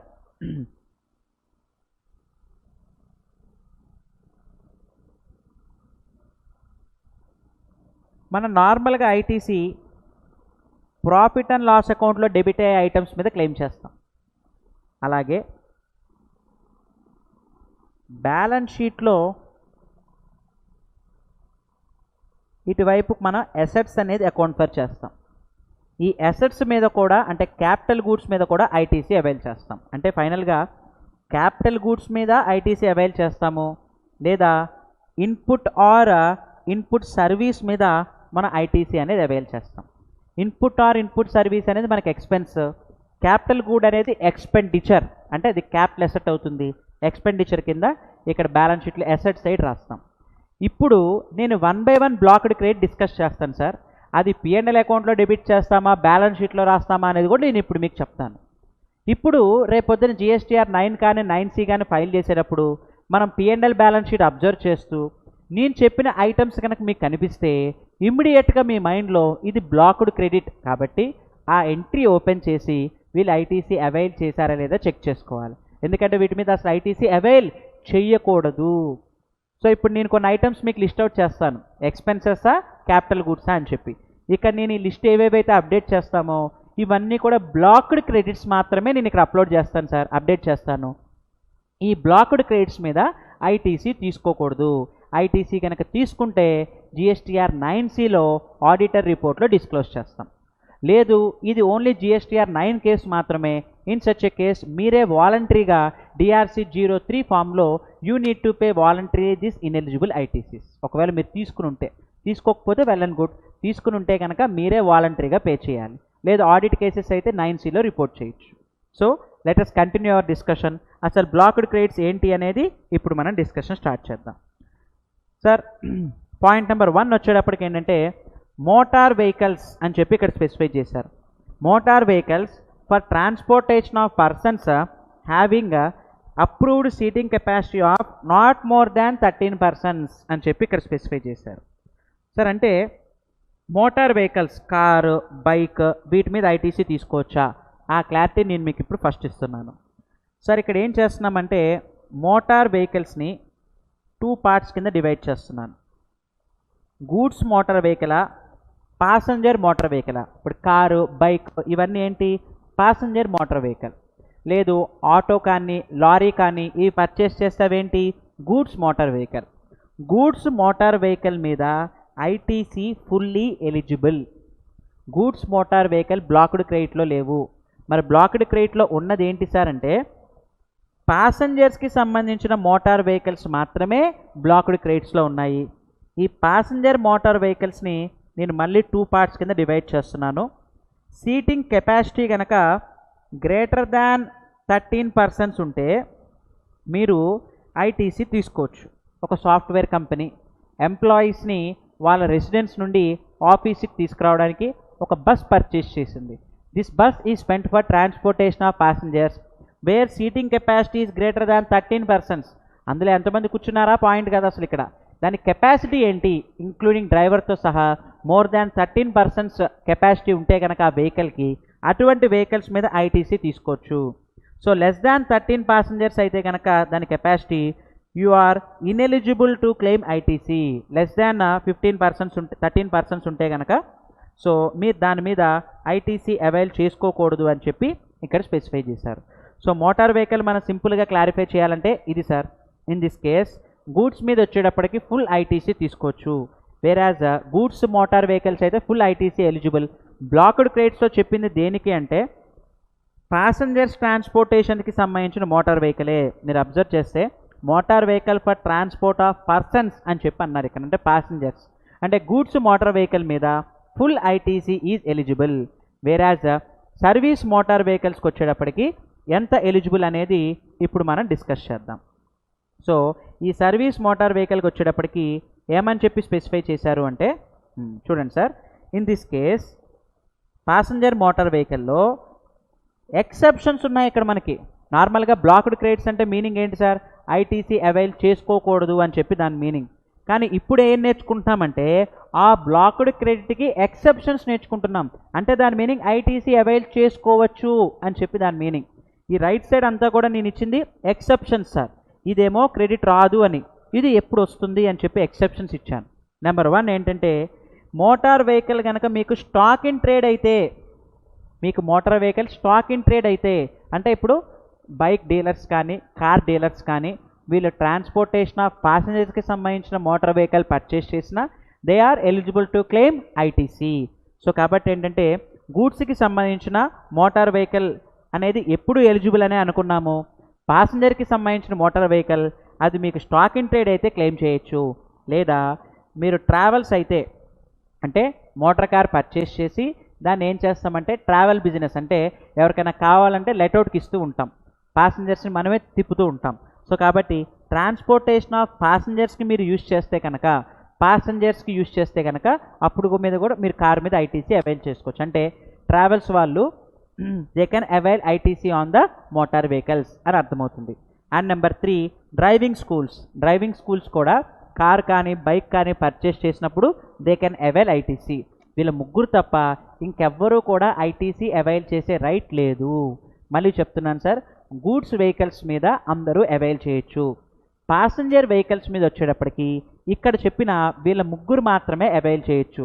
అది మీకు స్టాక్ ఇన్ ట్రేడ్ అయినా, మీ బిజినెస్సే ట్రాన్స్పోర్టేషన్ ఆఫ్ ప్యాసింజర్స్ అయినా, లేదా మోటార్ డ్రైవింగ్ స్కూల్స్ అయినా సరే వీళ్ళ ముగ్గురు మాత్రమే ఐటీసీ అవైల్ చేయాలి. మిగతా ఎవరైనా సరే కార్ పర్చేస్ చేసినా బైక్ పర్చేస్ చేసినా మేము బిజినెస్లోనే యూజ్ చేస్తున్నాము, ఇన్కమ్ ట్యాక్స్ యాక్ట్ బట్టి డిప్రిసియేషన్ కూడా క్లెయిమ్ చేస్తున్నాము అని మీరు ఎన్ని రకాలుగా చెప్పినా సరే ITC is blocked credit. Blocked credit అంటే మనం ఎక్కడ మెన్షన్ చేయాలి దీన్ని అంటే ఇక్కడ మనం ఆల్రెడీ డిస్కస్ చేసుకున్నాం సార్. జిఎస్టీఆర్ 3Bలో డైరెక్ట్గా ఇక్కడ మెన్షన్ చేయండి. పాయింట్ నెంబర్ D ఈ ప్లేస్లో మీరు మెన్షన్ చేస్తే సరిపోతుంది. సో 17 subsection 5 మీరు బ్లాక్డ్ క్రెడిట్స్ ముందు ఆల్ అదర్ ఐటీసీలో రాసి ఇక్కడ రాయకూడదు సార్, డైరెక్ట్గా ఈ పాయింట్లోనే మీరు డిస్క్లోజ్ చేయాలి. అది ఇక్కడ మనం ఇచ్చే conclusion. Okay, so let us continue. So అక్కడికి పాయింట్ నెంబర్ 1 కంప్లీట్ అయిపోయింది సార్. నెక్స్ట్ పాయింట్ నెంబర్ 2 వచ్చేటప్పటికి ఏంటంటే vehicles and vessels and air crafts. So ఇది మన అందరికీ యూజ్ అయ్యేది కాదు, చాలా తక్కువ మందికి యూజ్ అయ్యేది. సార్ ఇప్పుడు మనం ఇక్కడ క్లారిటీ తీసుకుందాం అనుకున్నాము.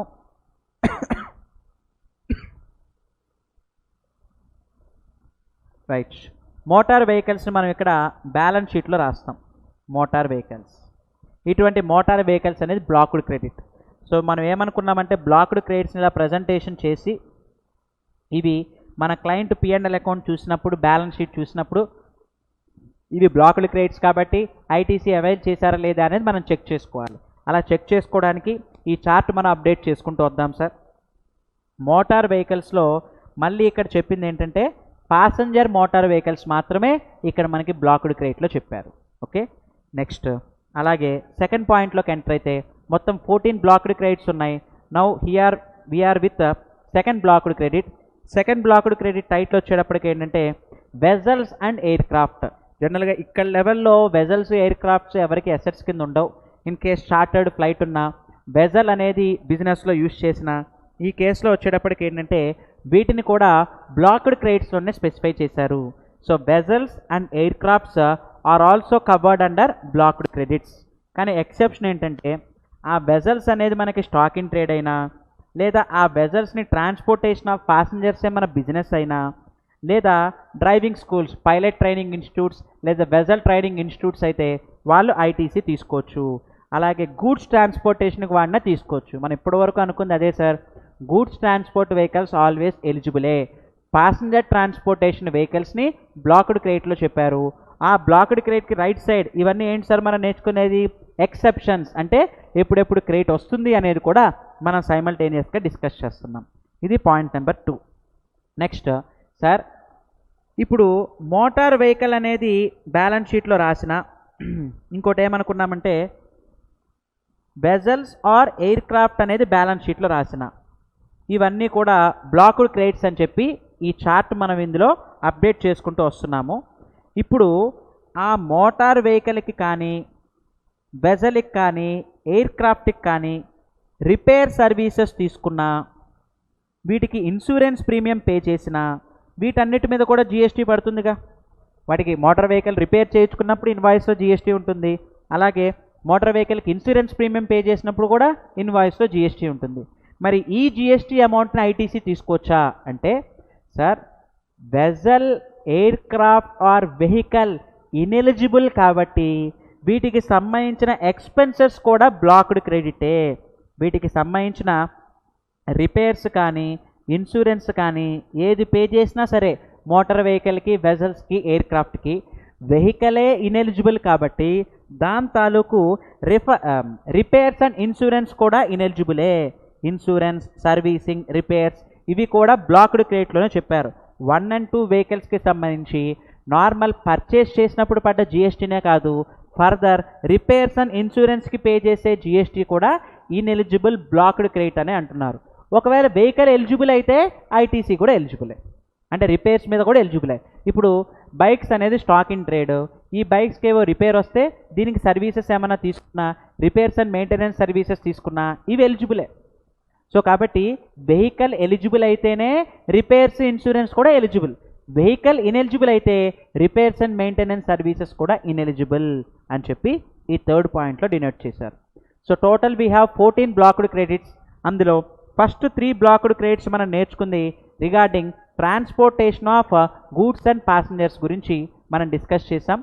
గూడ్స్ ఎప్పుడు ఎలిజిబుల్ అని అనుకున్నాము, ప్యాసింజర్ కేసెస్లో బ్లాక్డ్ క్రెడిట్స్ నేర్చుకున్నాము, వాటికి ఎక్సెప్షన్స్ ఏంటో కూడా డిస్కస్ చేసాం. Now let us continue our discussion with point number 4. Sir point number 4 ఇవన్నీ బ్లాక్డ్ క్రెడిట్సే అంట. ఏంటవి? Food and beverages. Company annual general మీటింగ్కి ఫుడ్ అండ్ బెవరేజెస్ పర్చేస్ చేసిన it is a blocked credit. Food sector ITC is ineligible. Okay. అలాగే catering services తీసుకున్నా, beauty treatment services తీసుకున్నా, health services, next health services నేర్చుకుంటాం sir. అందులో hair ట్రాన్స్ప్లాంటేషన్కి అలాగే plastic సర్జరీకి ఈ 2 కేసెస్లో జిఎస్టీ పడుతుంది. ఆ జిఎస్టీని ఐటీసీగా అవైల్ చేసుకోకూడదు హెల్త్ సర్వీసెస్లో. కాస్మెటిక్ అండ్ ప్లాస్టిక్ సర్జరీ ఇవన్నీ కూడా what they have specified here is their blocked credits. Blocked credits అన్నప్పుడు దాని మీద ఐటీసీ అవైల్ చేయకూడదు అనేది ఇక్కడ intention sir. So finally the conclusion is food and beverages, outdoor catering, beauty treatment, health services and cosmetic and plastic surgery ఇవన్నీ blocked credits కింద చెప్పారు. కానీ వీటికి కొన్ని ఎక్సెప్షన్స్ ఉన్నాయి. ఏంటంటే ఒక క్యాటరర్ ఇంకొక క్యాటరర్ దగ్గర సర్వీసెస్ తీసుకునేటప్పుడు వాళ్ళు ఐటీసీ అవైల్ చేసుకోవచ్చు అని చెప్పి స్పెసిఫై చేశారు. అంటే ఇప్పుడు బిస్కెట్ ప్యాకెట్స్ ఉన్నాయి, ఫుడ్డే. సో బిస్కెట్ ప్యాకెట్స్ పర్చేస్ చేసే కంపెనీ ఏజీఎంలో కనుక డిస్ట్రిబ్యూట్ చేస్తే స్నాక్స్ కింద ఈ బిస్కెట్ ప్యాకెట్స్ మీద ఐటీసీ తీసుకోకూడదు. బట్ ఒక shopkeeper biscuit packets purchase చేశాడు రీసేల్ కోసం, ఇతను ఈ బిస్కెట్ ప్యాకెట్స్ మీద ఐటీసీ తీసుకోవచ్చా? Answer is yes. So ITC is available if this is a stock in trade. ఇవి తీసుకుంది ఇంకొకరికి సప్లై చేయడానికే అయితే కనుక in this case ITC is eligible అని చెప్పి ఫస్ట్ ఎక్సెప్షన్ చెప్పారు. లేదా point number 2, catering services provide చేయడం అనేది ఆబ్లిగేటరీ అని గవర్నమెంట్ చెప్తే, కొన్ని సిటీస్లో కొన్ని సాఫ్ట్వేర్ కంపెనీస్కి గవర్నమెంట్ ఆబ్లిగేషన్ చెప్పింది, మీ ఎంప్లాయీస్ అందరికీ కూడా ఆఫ్టర్నూన్ లంచ్ మ్యాండేటరీగా ప్రొవైడ్ చేయాలి అని చెప్పి కండిషన్ ఇంపోజ్ చేసింది. ఈ కేసులో కంపెనీ క్యాటరింగ్ సర్వీసెస్ ఎవరి దగ్గరన్నా తీసుకుంటే it is eligible to claim ITC. Government ఏం మ్యాండేటరీ అని చెప్పాలి సార్ అంటే ఆ ఫుడ్ సర్వీసెస్ వాళ్ళకి ప్రొవైడ్ చేయడం అనేది మ్యాండేటరీ ఎంప్లాయీస్కి అని చెప్తే గవర్నమెంట్ ఆబ్లిగేషన్ ఉంటే తప్ప మిగతా ఏ కేసులోనూ కూడా ఫుడ్ సెక్టార్లో ఐటీసీ తీసుకోకూడదు అనేది ఇక్కడ మనకి ఇచ్చిన conclusion. So I think by this fourth point is clear. And now let's enter in to point number 5.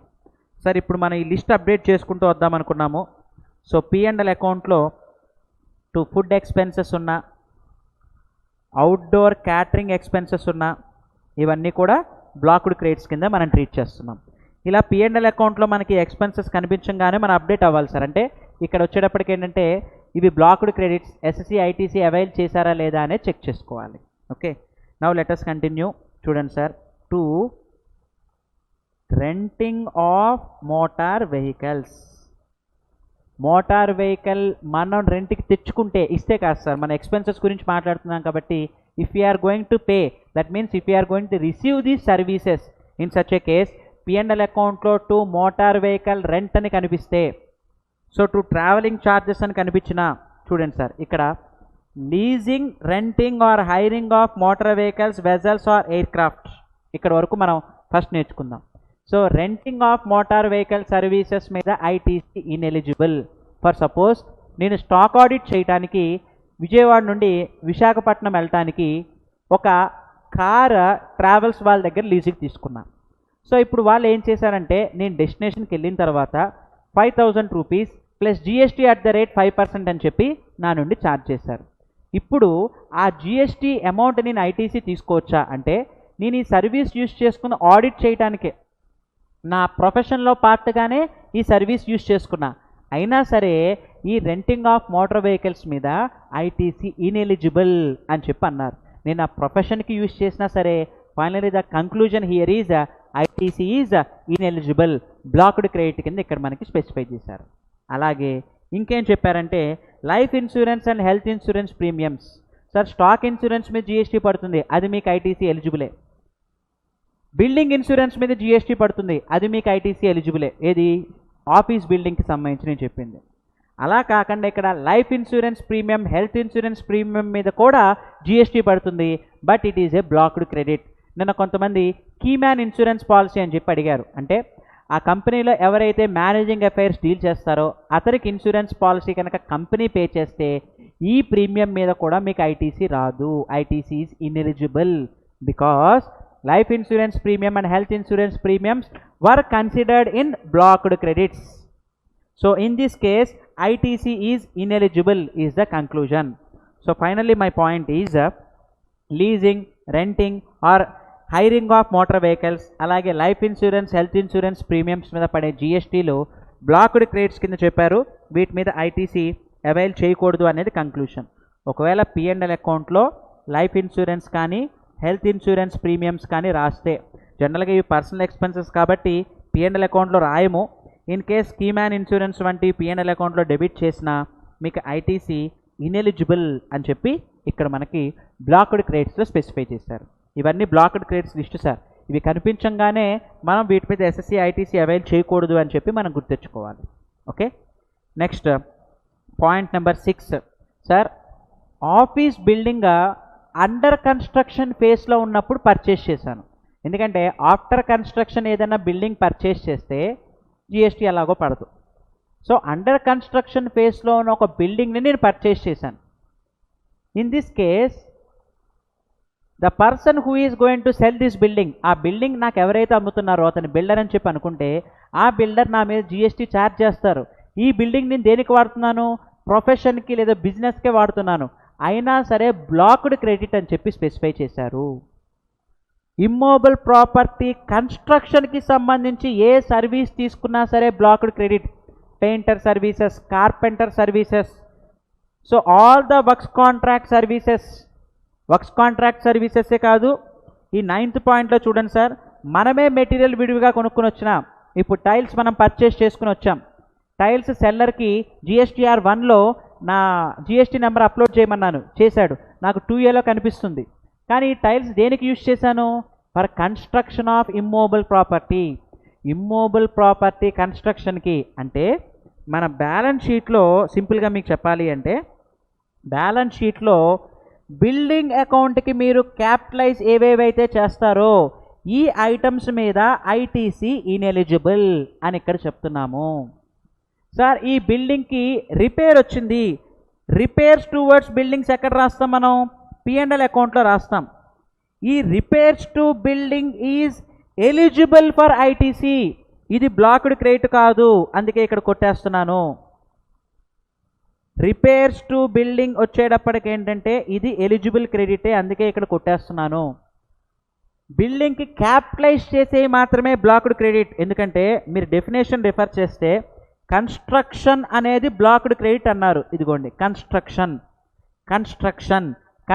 అనేది బ్లాక్డ్ క్రెడిట్ అన్నారు.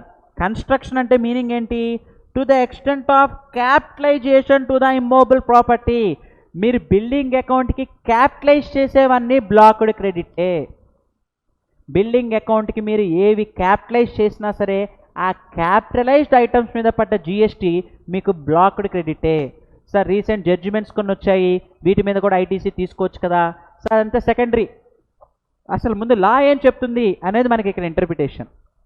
So finally the conclusion is when any amount has been capitalized to the building, such amounts ITC is ineligible. అది blocked credit అని చెప్పి ఇక్కడ మనకి specify చేస్తున్నారు. మరి ITC ఎప్పుడు ఎలిజిబుల్ అంటే మీరు రిపేర్స్ ఏమన్నా ఇన్కర్ అయితే P&L అకౌంట్లో డెబిట్ చేస్తాము, అవి మీకు ఎలిజిబులే. ఫర్ సపోజ్ ఏంటంటే వాల్కి క్రాక్ వచ్చింది, దానికి సంబంధించి రిపేర్ సర్వీసెస్ తీసుకున్న ఒక పర్సన్ దగ్గర, అతను ఛార్జ్ చేసే జిఎస్టీ ఐటీసీ తీసుకోవచ్చు. P&L అకౌంట్లో డెబిట్ బ్లాక్డ్ క్రెడిట్లో ఇక్కడ చెప్పలేదు. ఇక్కడ కన్స్ట్రక్షన్ డెఫినేషన్లో to the extent of capitalization అని మాత్రమే ఇక్కడ స్పెసిఫై చేశారు. ఓకే, అండ్ ఇక్కడ కొన్ని ఎక్సెప్షన్స్ ఉన్నాయి. సో ఫైనల్గా ఏంటంటే మన బ్యాలెన్స్ షీట్లో బిల్డింగ్ అకౌంట్కి క్యాపిటలైజ్ చేసేవన్నీ బ్లాక్డ్ క్రెడిటే, అది ఫస్ట్ గుర్తుపెట్టుకోవాలి. సార్ మనకి బ్లాక్డ్ క్రెడిట్ కానీ బిల్డర్ ఈ మెటీరియల్ కొన్నప్పుడు ఐటీసీ తీసుకోవచ్చు. బ్లాక్డ్ క్రెడిట్ ఎవరికి? బయ్యర్కి. ఇప్పుడు ఫర్ సపోజ్ XYZ అని చెప్పి ఒక బిల్డర్ ఉన్నాడు, అతను ఏం చేస్తాడంటే బయట మార్కెట్లో టైల్స్, సిమెంట్ ఇవన్నీ పర్చేస్ చేసి మనకి షాప్ కన్స్ట్రక్షన్ చేసి మనకి సేల్ చేస్తున్నాడు. ఈ కేసులో మనకి సేల్ చేసినప్పుడు జిఎస్టీ కలెక్ట్ చేస్తాడు. కమర్షియల్ కాంప్లెక్స్ మీద 12% జిఎస్టీ ఉంది. ఈ కేసులో మెటీరియల్ మీద పడ్డ అమౌంట్ అంతా కూడా ఐటీసీ తీసుకోవచ్చు. ITC is eligible. 5%, 1% ఆప్షన్లో ఇన్ఎలిజిబుల్, 12% ఆప్షన్లో ఎలిజిబుల్. 12 ఏంటి, 5 ఏంటి, 1 ఏంటి? రియల్ ఎస్టేట్ సెక్టార్ గురించి ఎక్స్క్లూజివ్గా మనం ఒక డే పెట్టుకున్నాం సార్. ఐ థింక్ డే 8 కంప్లీట్గా రియల్ ఎస్టేట్ సెక్టార్ గురించి డిస్కస్ చేద్దాం. So present let us continue our discussion. మన డిస్కషన్లో బిల్డర్స్కి ప్రజెంట్ కాసేపు ఐటీసీ ఎలిజిబుల్ అనే అనుకుందాం, ఇంకా డీటెయిల్గా ఫర్దర్గా డిస్కస్ చేద్దాం. Okay, and next immovable property plant and machinery అయితే ఎలిజిబులే. సార్ ఇక్కడ మనం బ్లాక్డ్ క్రెడిట్స్ అన్ని లిస్ట్ అవుట్ చేస్తున్నాము. ప్లాంట్ అండ్ మెషినరీ ఇమ్మూవబుల్ అయితే, ప్లాంట్ అండ్ మెషినరీ మూవబుల్ అయితే ఎలాగో ఎలిజిబులే sir. Plant and machinery immovable అయినా సరే ఐటీసీ ఎలిజిబుల్ అంటున్నారు, కాబట్టి నేను దీన్ని కూడా ఈ లిస్ట్లో తీసేస్తున్నాను. మనం ఈ లిస్ట్లో అప్డేట్ చేసుకునేవన్నీ కూడా ఏవేవైతే బ్లాక్డ్ క్రెడిట్స్ ఇక్కడ మనం అప్డేట్ చేస్తున్నాం. సో బిల్డింగ్కి క్యాపిటలైజ్ చేసేవన్నీ బ్లాక్డ్ క్రెడిట్స్, P&L అకౌంట్లో రాసేవన్నీ ఎలిజిబుల్ క్రెడిట్స్, అలాగే ప్లాంట్ అండ్ మెషినరీకి క్యాపిటలైజ్ చేసేవన్నీ ఎలిజిబుల్ క్రెడిట్సే. ప్లాంట్ అండ్ మెషినరీ మూవబుల్ అయినా ఇమ్మూవబుల్ అయినా plant and machinery credit is always eligible, because దాన్ని ఇక్కడ మనకి ఎక్సెప్షన్లో స్పెసిఫై చేశారు. Immovable property is plant and machinery అయితే you are always eligible to claim ITC అని చెప్పి ఇక్కడ స్పెసిఫై చేశారు. సార్ 6th పాయింట్కి 9th పాయింట్కి డిఫరెన్స్ ఏంటంటే పూర్తిగా మెటీరియల్ కూడా కలిపి కాంట్రాక్ట్ ఇచ్చేస్తే దాన్ని వర్క్స్ కాంట్రాక్ట్ అంటాము.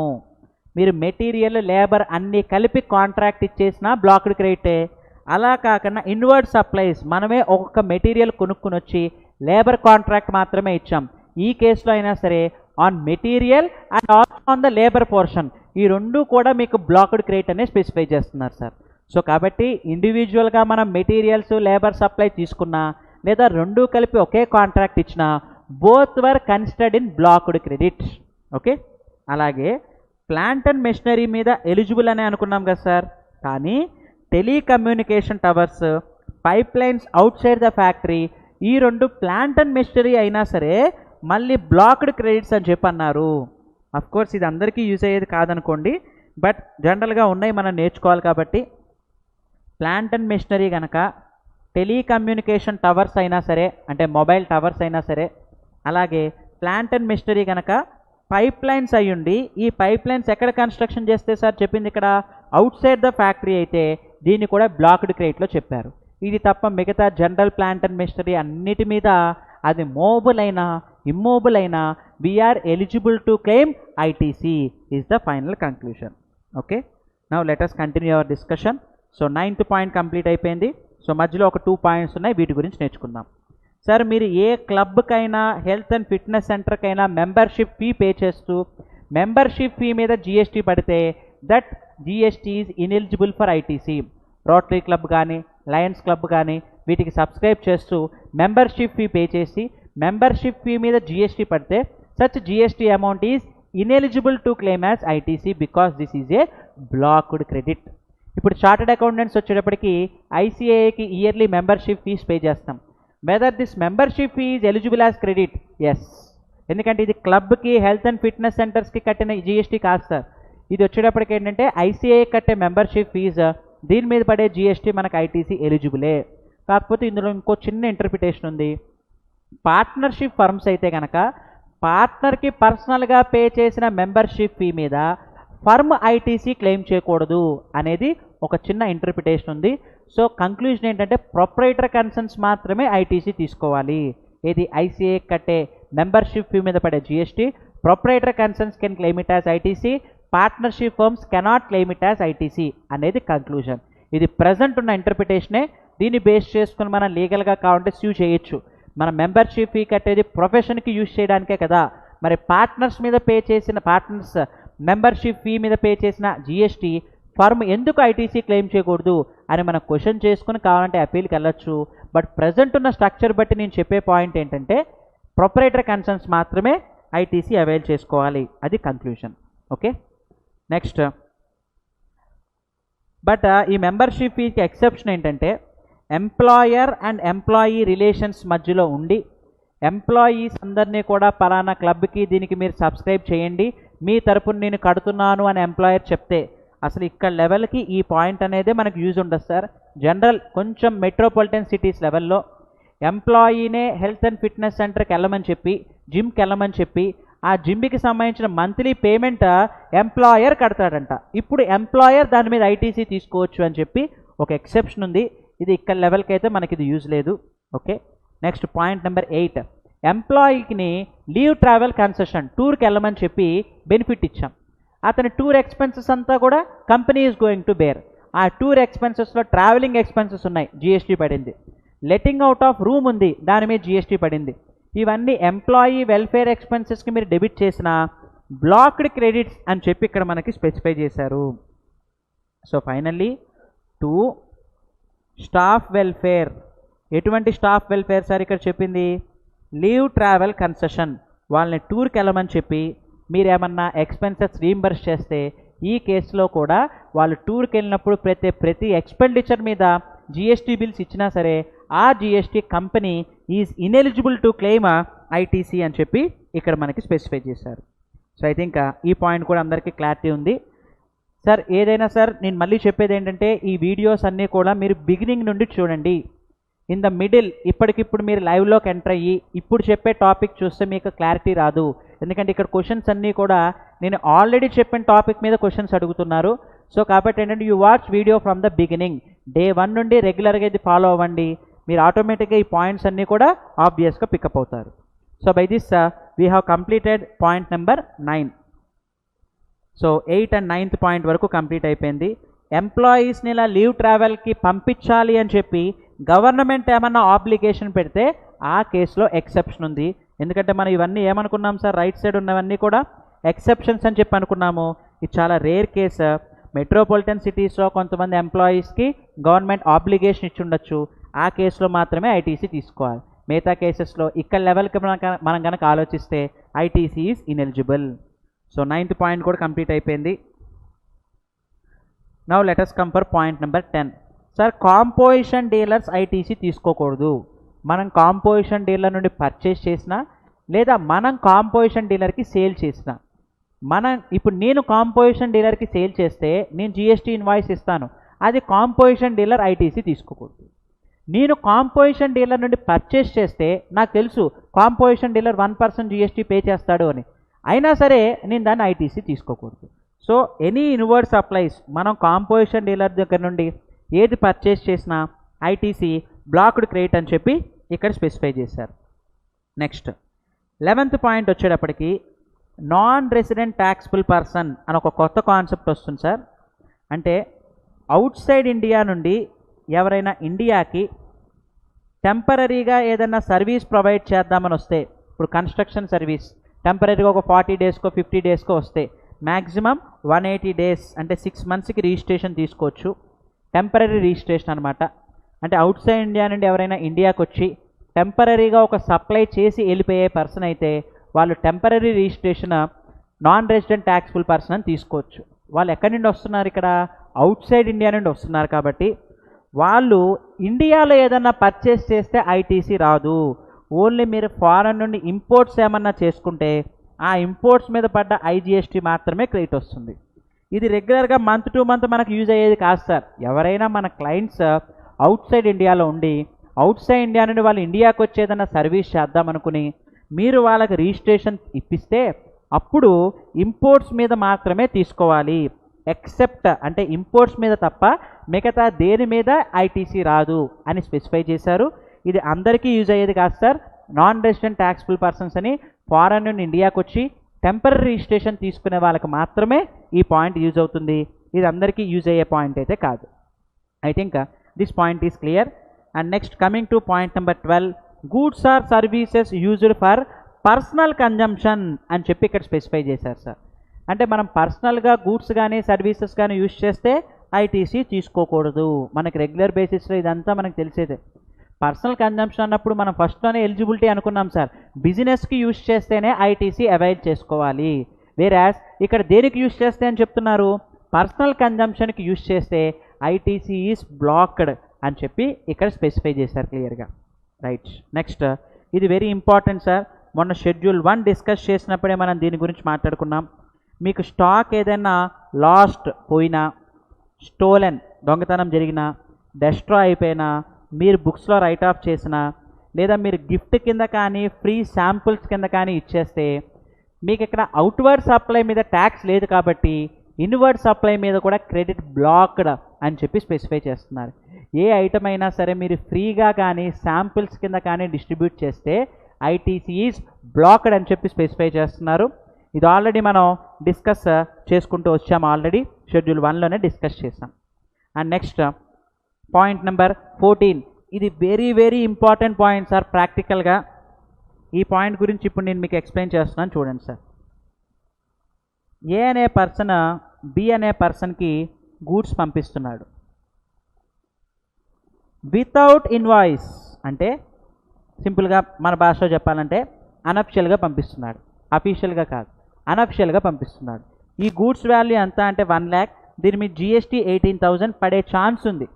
ఆ 18,000 ఎగ్గొట్టడానికి అంటే గవర్నమెంట్కి పే చేయకుండా ఉండడానికి ఈవే బిల్లు రైజ్ చేయట్లేదు, ఇన్వాయిసే లేదు. ఇంక ఈవే బిల్లు ఎక్కడ తీస్తారు? ఈవే బిల్ తీయకుండా ఇన్వాయిస్ కూడా రైజ్ చేయకుండా ఏబీకి పంపిస్తున్నాడు. కానీ ఇక్కడ ఏం జరిగిందంటే ట్రాన్సిట్లో వెహికల్ని ఆపేశారు. ఆపేసినప్పుడు ఆబ్వియస్గా ఏం చెప్తారు సార్, మనం చేసింది వైలేషన్ కాబట్టి ట్యాక్స్ అమౌంట్ 18,000 కట్టాలి అని చెప్తారు. ప్లస్ మనం చేసిన తప్పుకి పెనాల్టీ ఉంటుంది. మ్యాక్సిమం పెనాల్టీ ఎంత ఉంటుంది అంటే so equal to the amount of tax 18,000 వరకు పెనాల్టీ వేస్తారు.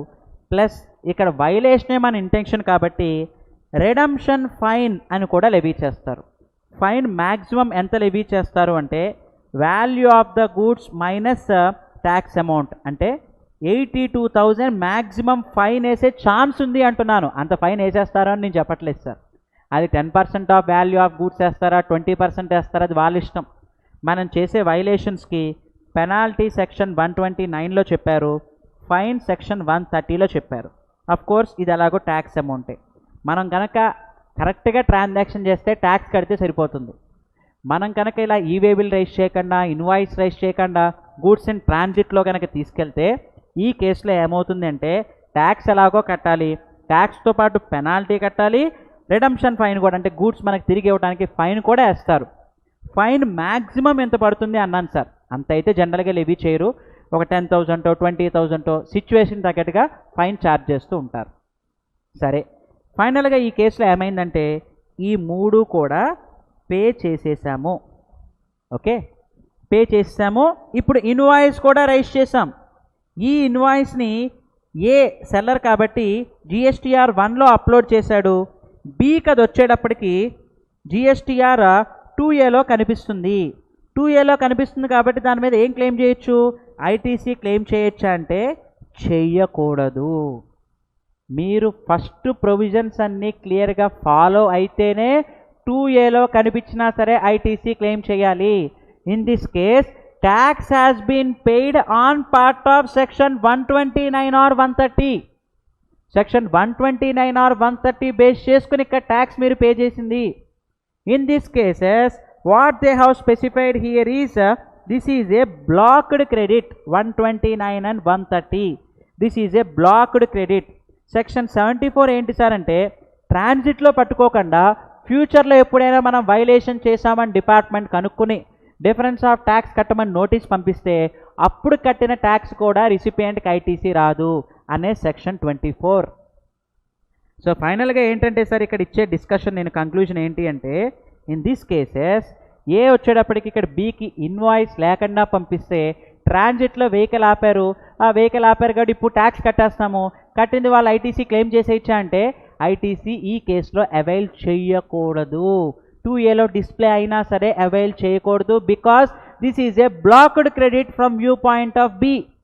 In this case B should not avail ITC is the conclusion. I think ఈ పాయింట్ అందరికీ క్లారిటీ ఉందని అనుకుంటున్నాను సార్. మీరు జెన్యుయిన్గా ట్రాన్సాక్షన్ చేస్తే ఐటీసీలు ఎప్పటికప్పుడు మీకు ప్రాంప్ట్గా వస్తాయి. మీరు జెన్యుయిన్గా చేయకుండా ఇలా మీరు ట్రాన్సాక్షన్స్ చేసుకుంటే మీకు ఐటీసీ బెనిఫిట్ రాదు. ఇది ఇక్కడ ఇచ్చే కంక్లూజన్. సో ఐ థింక్ ఈ పాయింట్ అందరికీ క్లారిటీ ఉందని అనుకుంటున్నాను sir. So finally the conclusion is goods which were cleared without invoice in these cases ITC is ineligible even though the supplier has paid the taxes to the government later and it is available to the recipient in GSTR 2Aలో display అయినా సరే this is a blocked credit. ఇది ఇక్కడ specify చేసిన point.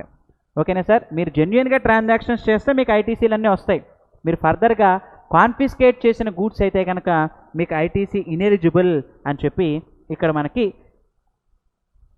Provision అనేది specify చేశారు. ఇదిగోండి sir, these sections prescribe the provisions relating to tax paid as a result of evasion of taxes upon detention of the goods or conveyances towards redemption of the confiscated goods or conveyances. అంటే detention, దారిలో ఆపిన వెహికల్ని ఆపి దానికి సంబంధించి taxes ఏమైనా కట్టించుకున్నా ఫ్యూచర్లో మనం వైలేషన్ చేశాము అని సెక్షన్ 74 బేస్ చేసుకుని డిపార్ట్మెంట్ మన దగ్గర నుండి ట్యాక్సెస్ పే చేసిన ఈ ట్యాక్సెస్ రిసిపియంట్కి ఐటీసీ ఇన్ఎలిజిబుల్ అని చెప్పి బ్లాక్డ్ క్రెడిట్స్లో దీన్ని డినోట్ చేశారు. ఎందుకంటే ఇక్కడ ఐటీసీ ఎలిజిబిలిటీ ఇస్తే ప్రతి ఒక్కళ్ళు ఇన్వాయిస్ లేకుండా పంపిస్తారు. దారిలో ఆపారనుకోండి, ఓకే ఇప్పుడు ఇన్వాయిస్ రైజ్ చేస్తున్నామని చెప్తారు, రిసిపియంట్ ఐటీసీ క్లెయిమ్ చేసేస్తాడు. మరి ఇక్కడ పర్పస్ ఫుల్ఫిల్ అయినట్టు కాదు కదా. అందుకని ఈ కేసెస్లో బ్లాక్డ్ క్రెడిట్ అని చెప్పి స్పెసిఫై చేశారు. ఐ థింక్ ఈ పాయింట్ అందరికీ క్లారిటీ ఉందని అనుకుంటున్నాను. సో బై దిస్ ఇవాళ మనం అనుకున్న డిస్కషన్లో బ్లాక్డ్ క్రెడిట్స్ గురించి కంప్లీట్ చేసాం సార్. నెక్స్ట్ పేజ్లో పేజ్ నెంబర్ 6లో మీకు ఎగ్జాంపుల్స్ ఇచ్చాను సార్. ఈ ఎగ్జాంపుల్స్ అన్నీ కూడా ఎలిజిబుల్ క్రెడిట్కి ఎగ్జాంపుల్స్. పైన ఇచ్చిన ప్రతి బ్లాక్డ్ క్రెడిట్ మీకు ఇంకా క్లారిఫికేషన్ రావడానికి ఎగ్జాంపుల్స్ ఇచ్చాను. ఎప్పుడెప్పుడు ఐటీసీ తీసుకోవచ్చు అని చెప్పి you can go through it. అవన్నీ మీకు ఎడిషనల్ క్లారిఫికేషన్ రావడానికే, అవి కొత్త పాయింట్స్ ఏమి కావు. ఫర్ ఎగ్జాంపుల్ ఇందాక మనం ఏమనుకున్నాం సార్, డ్రైవింగ్ స్కూల్స్కి కార్ మీద ఐటీసీ వస్తుంది, లేదా రెటింగ్ అవుట్ ఆఫ్ కార్స్ చేసే వాళ్ళకి కార్స్ మీద ఐటీసీ వస్తుంది. సో ఇలా మనం ఆల్రెడీ ఇందాక డిస్కస్ చేసుకున్నవే ఇవే మీకు ఇక్కడ రిపీట్ అవుతాయి. ఇవి మీకు ఇంకా క్లారిఫికేషన్ వస్తుంది. You go through these examples. Okay, so by this ఇవాళ మనం అనుకున్న డిస్కషను కొంచెం మనకి టైం ఉంది కాబట్టి రేపు మనం టైం సేవ్ చేసుకోవడానికి రేపు రివర్సల్ కొంచెం పెద్ద టాపిక్, రూల్ 42, 43. అందుకని ఇప్పుడు మనం ఏం చేద్దామంటే ఈ బ్లాక్డ్ క్రెడిట్స్ కంప్లీట్ చేసాము. Now let us discuss the concept of job work. ఈ జాబ్ వర్క్ కాన్సెప్ట్ యాక్చువల్గా రేపటి సెషన్, బట్ రేపు రూల్ 42, 43 మనకి ఇంకా బాగా అర్థం కావాలి. కామన్ యూజ్ ఉన్నప్పుడు ఎలా ఐటీసీ రివర్స్ చేయాలి అనే క్యాలిక్యులేషన్ చాలా పెద్ద క్యాలిక్యులేషన్ సార్. 4 to 5 స్టెప్స్ ఉంటాయి. ఆ స్టెప్స్ అన్ని క్లియర్గా అర్థం చేసుకోవాలి. అందుకని ప్రజెంట్ టైం అవైలబిలిటీ ఉంది కాబట్టి now let us discuss the concept of job work. Sir job worker concept అంతా కూడా మనకి సెక్షన్ 19లో స్పెసిఫై చేశారు. What they have specified in section 19 is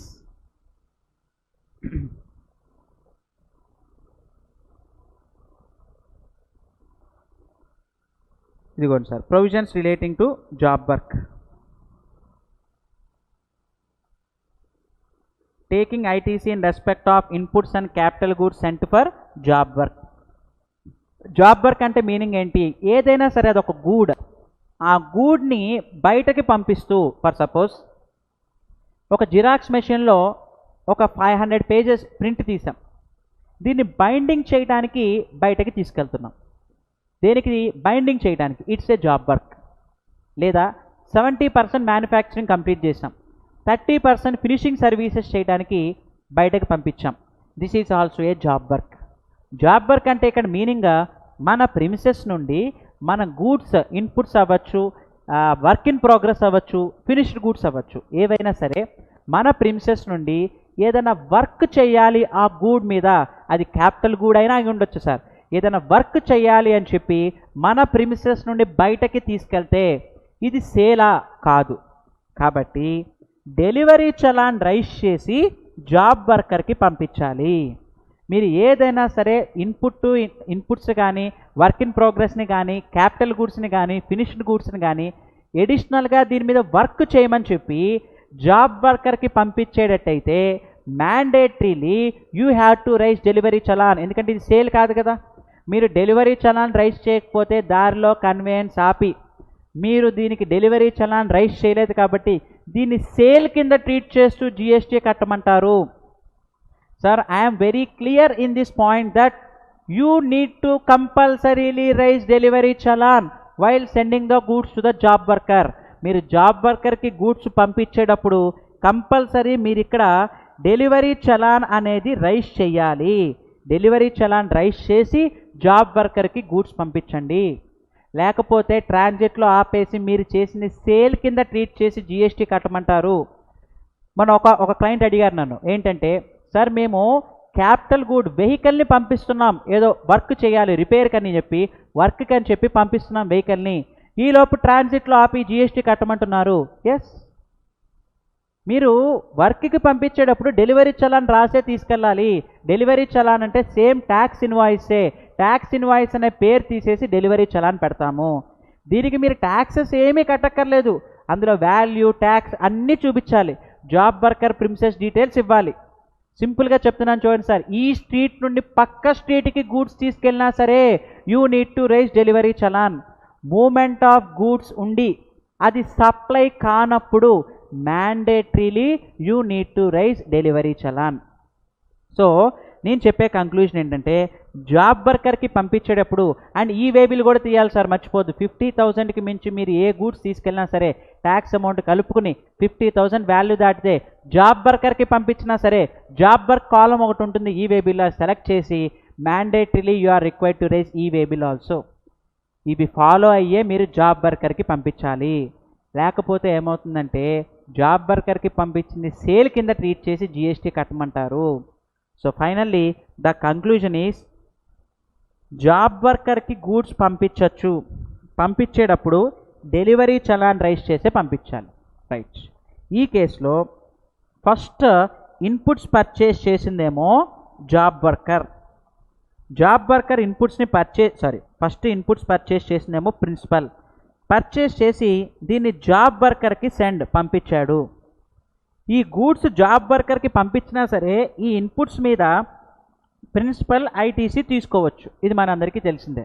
కానీ అనే కండిషన్ దట్ జాబ్ వర్కర్కి పంపించిన ఈ ఇన్పుట్స్ అవుట్పుట్ కిందకి మారి 1 ఇయర్ లోపు రిటర్న్ రావాలి.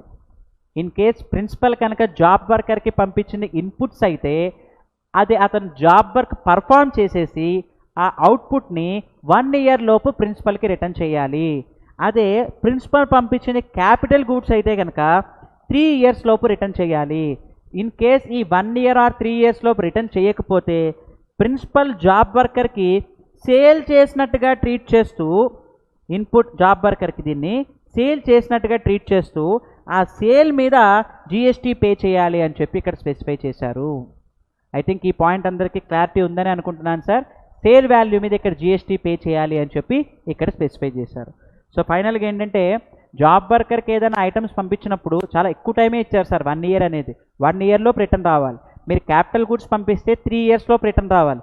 ఒకవేళ 1 ఇయర్ 3 ఇయర్స్లోపు రిటర్న్ రాకపోతే ప్రిన్సిపల్ జాబ్ వర్కర్కి అమ్మినట్టుగా ట్రీట్ చేస్తూ జిఎస్టీఆర్ 1లో సేల్ కింద రికార్డ్ చేయండి. అండ్ 3Bలో ఇంట్రెస్ట్తో సహా ట్యాక్స్ కట్టాలంట. 1 ఇయర్ బ్యాక్ పంపించారు, ఈ 1 ఇయర్కి మీరు ఇంట్రెస్ట్తో సహా జిఎస్టీ కట్టండి అని చెప్పి అన్నారు. ఒకవేళ 3rd ఇయర్లోనో 4th ఇయర్లోనో ఫ్యూచర్లో ఎప్పుడైనా రిటర్న్ వచ్చింది అనుకోండి, అప్పుడు మీరు కట్టింది మళ్ళీ రీక్రెడిట్ తీసుకోవచ్చు. బట్ ప్రజెంట్ మాత్రం ఇంట్రెస్ట్తో సహా కట్టాలి. ఐ థింక్ ఈ పాయింట్ అందరికి క్లియరే అనుకుంటున్నాను సార్. సో కాబట్టి ఇక్కడ క్వశ్చన్ ఏంటంటే ప్రిన్సిపల్ జాబ్ వర్కర్కి పంపించేటప్పుడు ఫస్ట్ పాయింట్ ఏంటంటే కంపల్సరీ డెలివరీ చలాన్ ఉండాలి. అది ఫస్ట్ పాయింట్. ఈ డెలివరీ చలాన్ అనేది ప్రిన్సిపల్ ఇన్పుట్స్ పర్చేస్ చేశాడు, డైరెక్ట్గా జాబ్ వర్కర్కి వెళ్ళిపోయినా, అంటే ప్రిన్సిపల్ దగ్గరికి రాకుండా డైరెక్ట్గా జాబ్ వర్కర్కి వెళ్ళిపోయినా సరే డెలివరీ చలాన్ ఇష్యూ చేయాలి అనేది ఇక్కడ సెకండ్ క్వశ్చన్. ఈ డెలివరీ చలాన్ ఇష్యూ చేయాల్సిన రెస్పాన్సిబిలిటీ ఎవరిది? Principal. Complete responsibility of accounts and maintenance అంతా ప్రిన్సిపల్ మీదే ఇక్కడ ఇంపోజ్ చేశారు. అండ్ ఈ డెలివరీ చలాన్ డీటెయిల్స్ అన్నీ కూడా జిఎస్టీ ఐటీసీ 04 మీకు రిటర్న్స్ కాలంలో జిఎస్టీఆర్ 3B లాగిన్ అయిన నార్మల్గా మనం లాగిన్ అయిన తర్వాత రిటర్న్ డాష్బోర్డ్ ఉంటుంది. ఆ రిటర్న్ డాష్బోర్డ్లోనే ఐటీసీ ఫామ్స్ అని ఉంటాయి. ఆ ఐటీసీ ఫామ్స్లో ఐటీసీ 4 ఫైల్ చేయాలి. ప్రతి క్వార్టర్ ఎండ్ అయిన తర్వాత 25th లోపు ఎన్ని డెలివరీ చలాన్స్ ఇష్యూ చేశాడు, అవి ఎన్ని రిటర్న్ వచ్చేసాయి, ఆ డీటెయిల్స్ అన్నీ కూడా they need to file in GST ITC 04. ఇది ఫైనల్గా కంక్లూషన్. సార్ జాబ్ వర్కర్కి పంపించినవి మీరు 1 ఇయర్లో రిటర్న్ రావాలన్నారు. ఇన్ కేస్ 1 ఇయర్ లోపు రిటర్న్ రాకపోతే ఎక్స్టెన్షన్ తీసుకోవచ్చా? తీసుకోవచ్చు. కమిషనర్ అప్రూవల్ తీసుకుని ఇంకొక 1 ఇయర్ ఎక్స్టెన్షన్ తీసుకోవచ్చంట. క్యాపిటల్ గూడ్స్ అయితే 3 ఇయర్స్ లోపు రిటర్న్ రావాలన్నాను, కావాలంటే ఇంకో 2 ఇయర్స్ ఎక్స్టెన్షన్ కూడా తీసుకోవచ్చు. ఇలా మ్యాక్సిమం ఎన్నాళ్ళలోపు జాబ్ వర్కర్కి పంపించిన రిటర్న్ రావాలో చెప్పారు. రిటర్న్ రాకపోతే కనుక ప్రిన్సిపల్ జాబ్ వర్కర్కి సేల్ చేసినట్టుగా ట్రీట్ చేస్తూ జిఎస్టీ పే చేయాలి అని చెప్పి ఇక్కడ వాళ్ళు ఇచ్చిన కంక్లూషన్. ఈ పాయింట్ అందరికీ క్లారిటీ ఉందని అనుకుంటున్నాను. So by this we have completed the concept of job work. But ఇక్కడ కొన్ని చెప్పాడు sir, moulds, dies, jigs, fixtures, ఇవి జాబ్ వర్కర్కి పంపిస్తేనంట అవి రిటర్న్ రాకపోయినా సరే ఐటీసీ తీసుకోవచ్చంట. ఇది ఒకటి ఎక్సెప్షన్. నార్మల్గా క్యాపిటల్ గూడ్స్ ఎన్నాళ్ళలోపు రిటర్న్ రావాలి సార్? 3 ఇయర్స్ లోపు రిటర్న్ రావాలి. But here there is an exception that moulds, dies, jigs job వర్కర్కి పంపిస్తే అవి రిటర్న్ రాకపోయినా సరే టైం లిమిట్ లోపు ఐటీసీ తీసుకోవచ్చు అని చెప్పి ఒక ఎక్సెప్షన్ ఇచ్చారు వీటి వరకు. మిగతా అన్ని కేసెస్లో ఇన్పుట్స్ అయితే 1 ఇయర్ లోపు రావాలి, క్యాపిటల్ గూడ్స్ అయితే 3 ఇయర్స్ లోపు రావాలి. ఐ థింక్ ఈ పాయింట్ అందరికీ క్లారిటీ ఉందని అనుకుంటున్నాను. So by this we are going to conclude our session today. Sir రేపటి సెషన్లో రివర్సల్ ఆఫ్ ఐటీసీ గురించి నేర్చుకుంటాము. అలాగే ఇప్పటి వరకు మనం క్యాపిటల్ గూడ్స్ పర్చేస్ చేసినప్పుడు ఐటీసీ తీసుకోవచ్చని మాత్రమే మాట్లాడుకున్నాము. ఈ క్యాపిటల్ గూడ్స్ సేల్ చేసినప్పుడు జిఎస్టీ పే చేయాలంటే పే చేయాలి. మరి దీనికి టర్న్ ఓవర్ వేరియేషన్ వచ్చే ఛాన్స్ ఉంటుంది. అలాగే సేల్ వాల్యూ మీద కూడా పే చేయాలని ఒకప్పుడు మనం అనుకున్నాము. ఈ ప్రొవిజన్స్ అన్నీ కూడా ఇదిగోండి సార్, ఈ 2 days కలిపి మీకు ఒకటే మెటీరియల్ ఇక్కడ ఇచ్చాను. So Roman number 4 supply of capital goods అని చెప్పి ఒక టాపిక్ ఉంది. వెరీ వెరీ ఇంపార్టెంట్ ప్రాక్టికల్గా అందరికీ. ఈ టాపిక్స్ అన్నీ కూడా రేపటి సెషన్లో మనం డిస్కస్ చేస్తున్నాము. So by this 2 days discussion we are going to conclude. ఇవాళ మనం డిస్కస్ చేసుకుంది కండిషన్స్ ఫర్ అవైలింగ్ ఐటీసీ చూసుకున్నాము. అలాగే టైం లిమిట్స్ నేర్చుకున్నాము, బ్లాక్డ్ క్రెడిట్స్ కూడా నేర్చుకున్నాము. సో రేపటి సెషన్ ఇంకా చాలా important session. Reversal of ITC, conversion from composition to regular, regular to composition, ITC availment ఎలా, రివర్సల్ ఎలా, అలాగే ట్రాన్స్ఫర్ ఆఫ్ ఐటీసీ, ఒక బిజినెస్లో ఉన్న ఐటీసీని ఇంకో బిజినెస్కి ట్రాన్స్ఫర్ చేయొచ్చంట, అది ఎలా ట్రాన్స్ఫర్ చేయొచ్చు, ఈ పాయింట్స్ అన్నీ కూడా రేపటి సెషన్లో డిస్కస్ చేద్దాం. So thank you sir, thank you very much.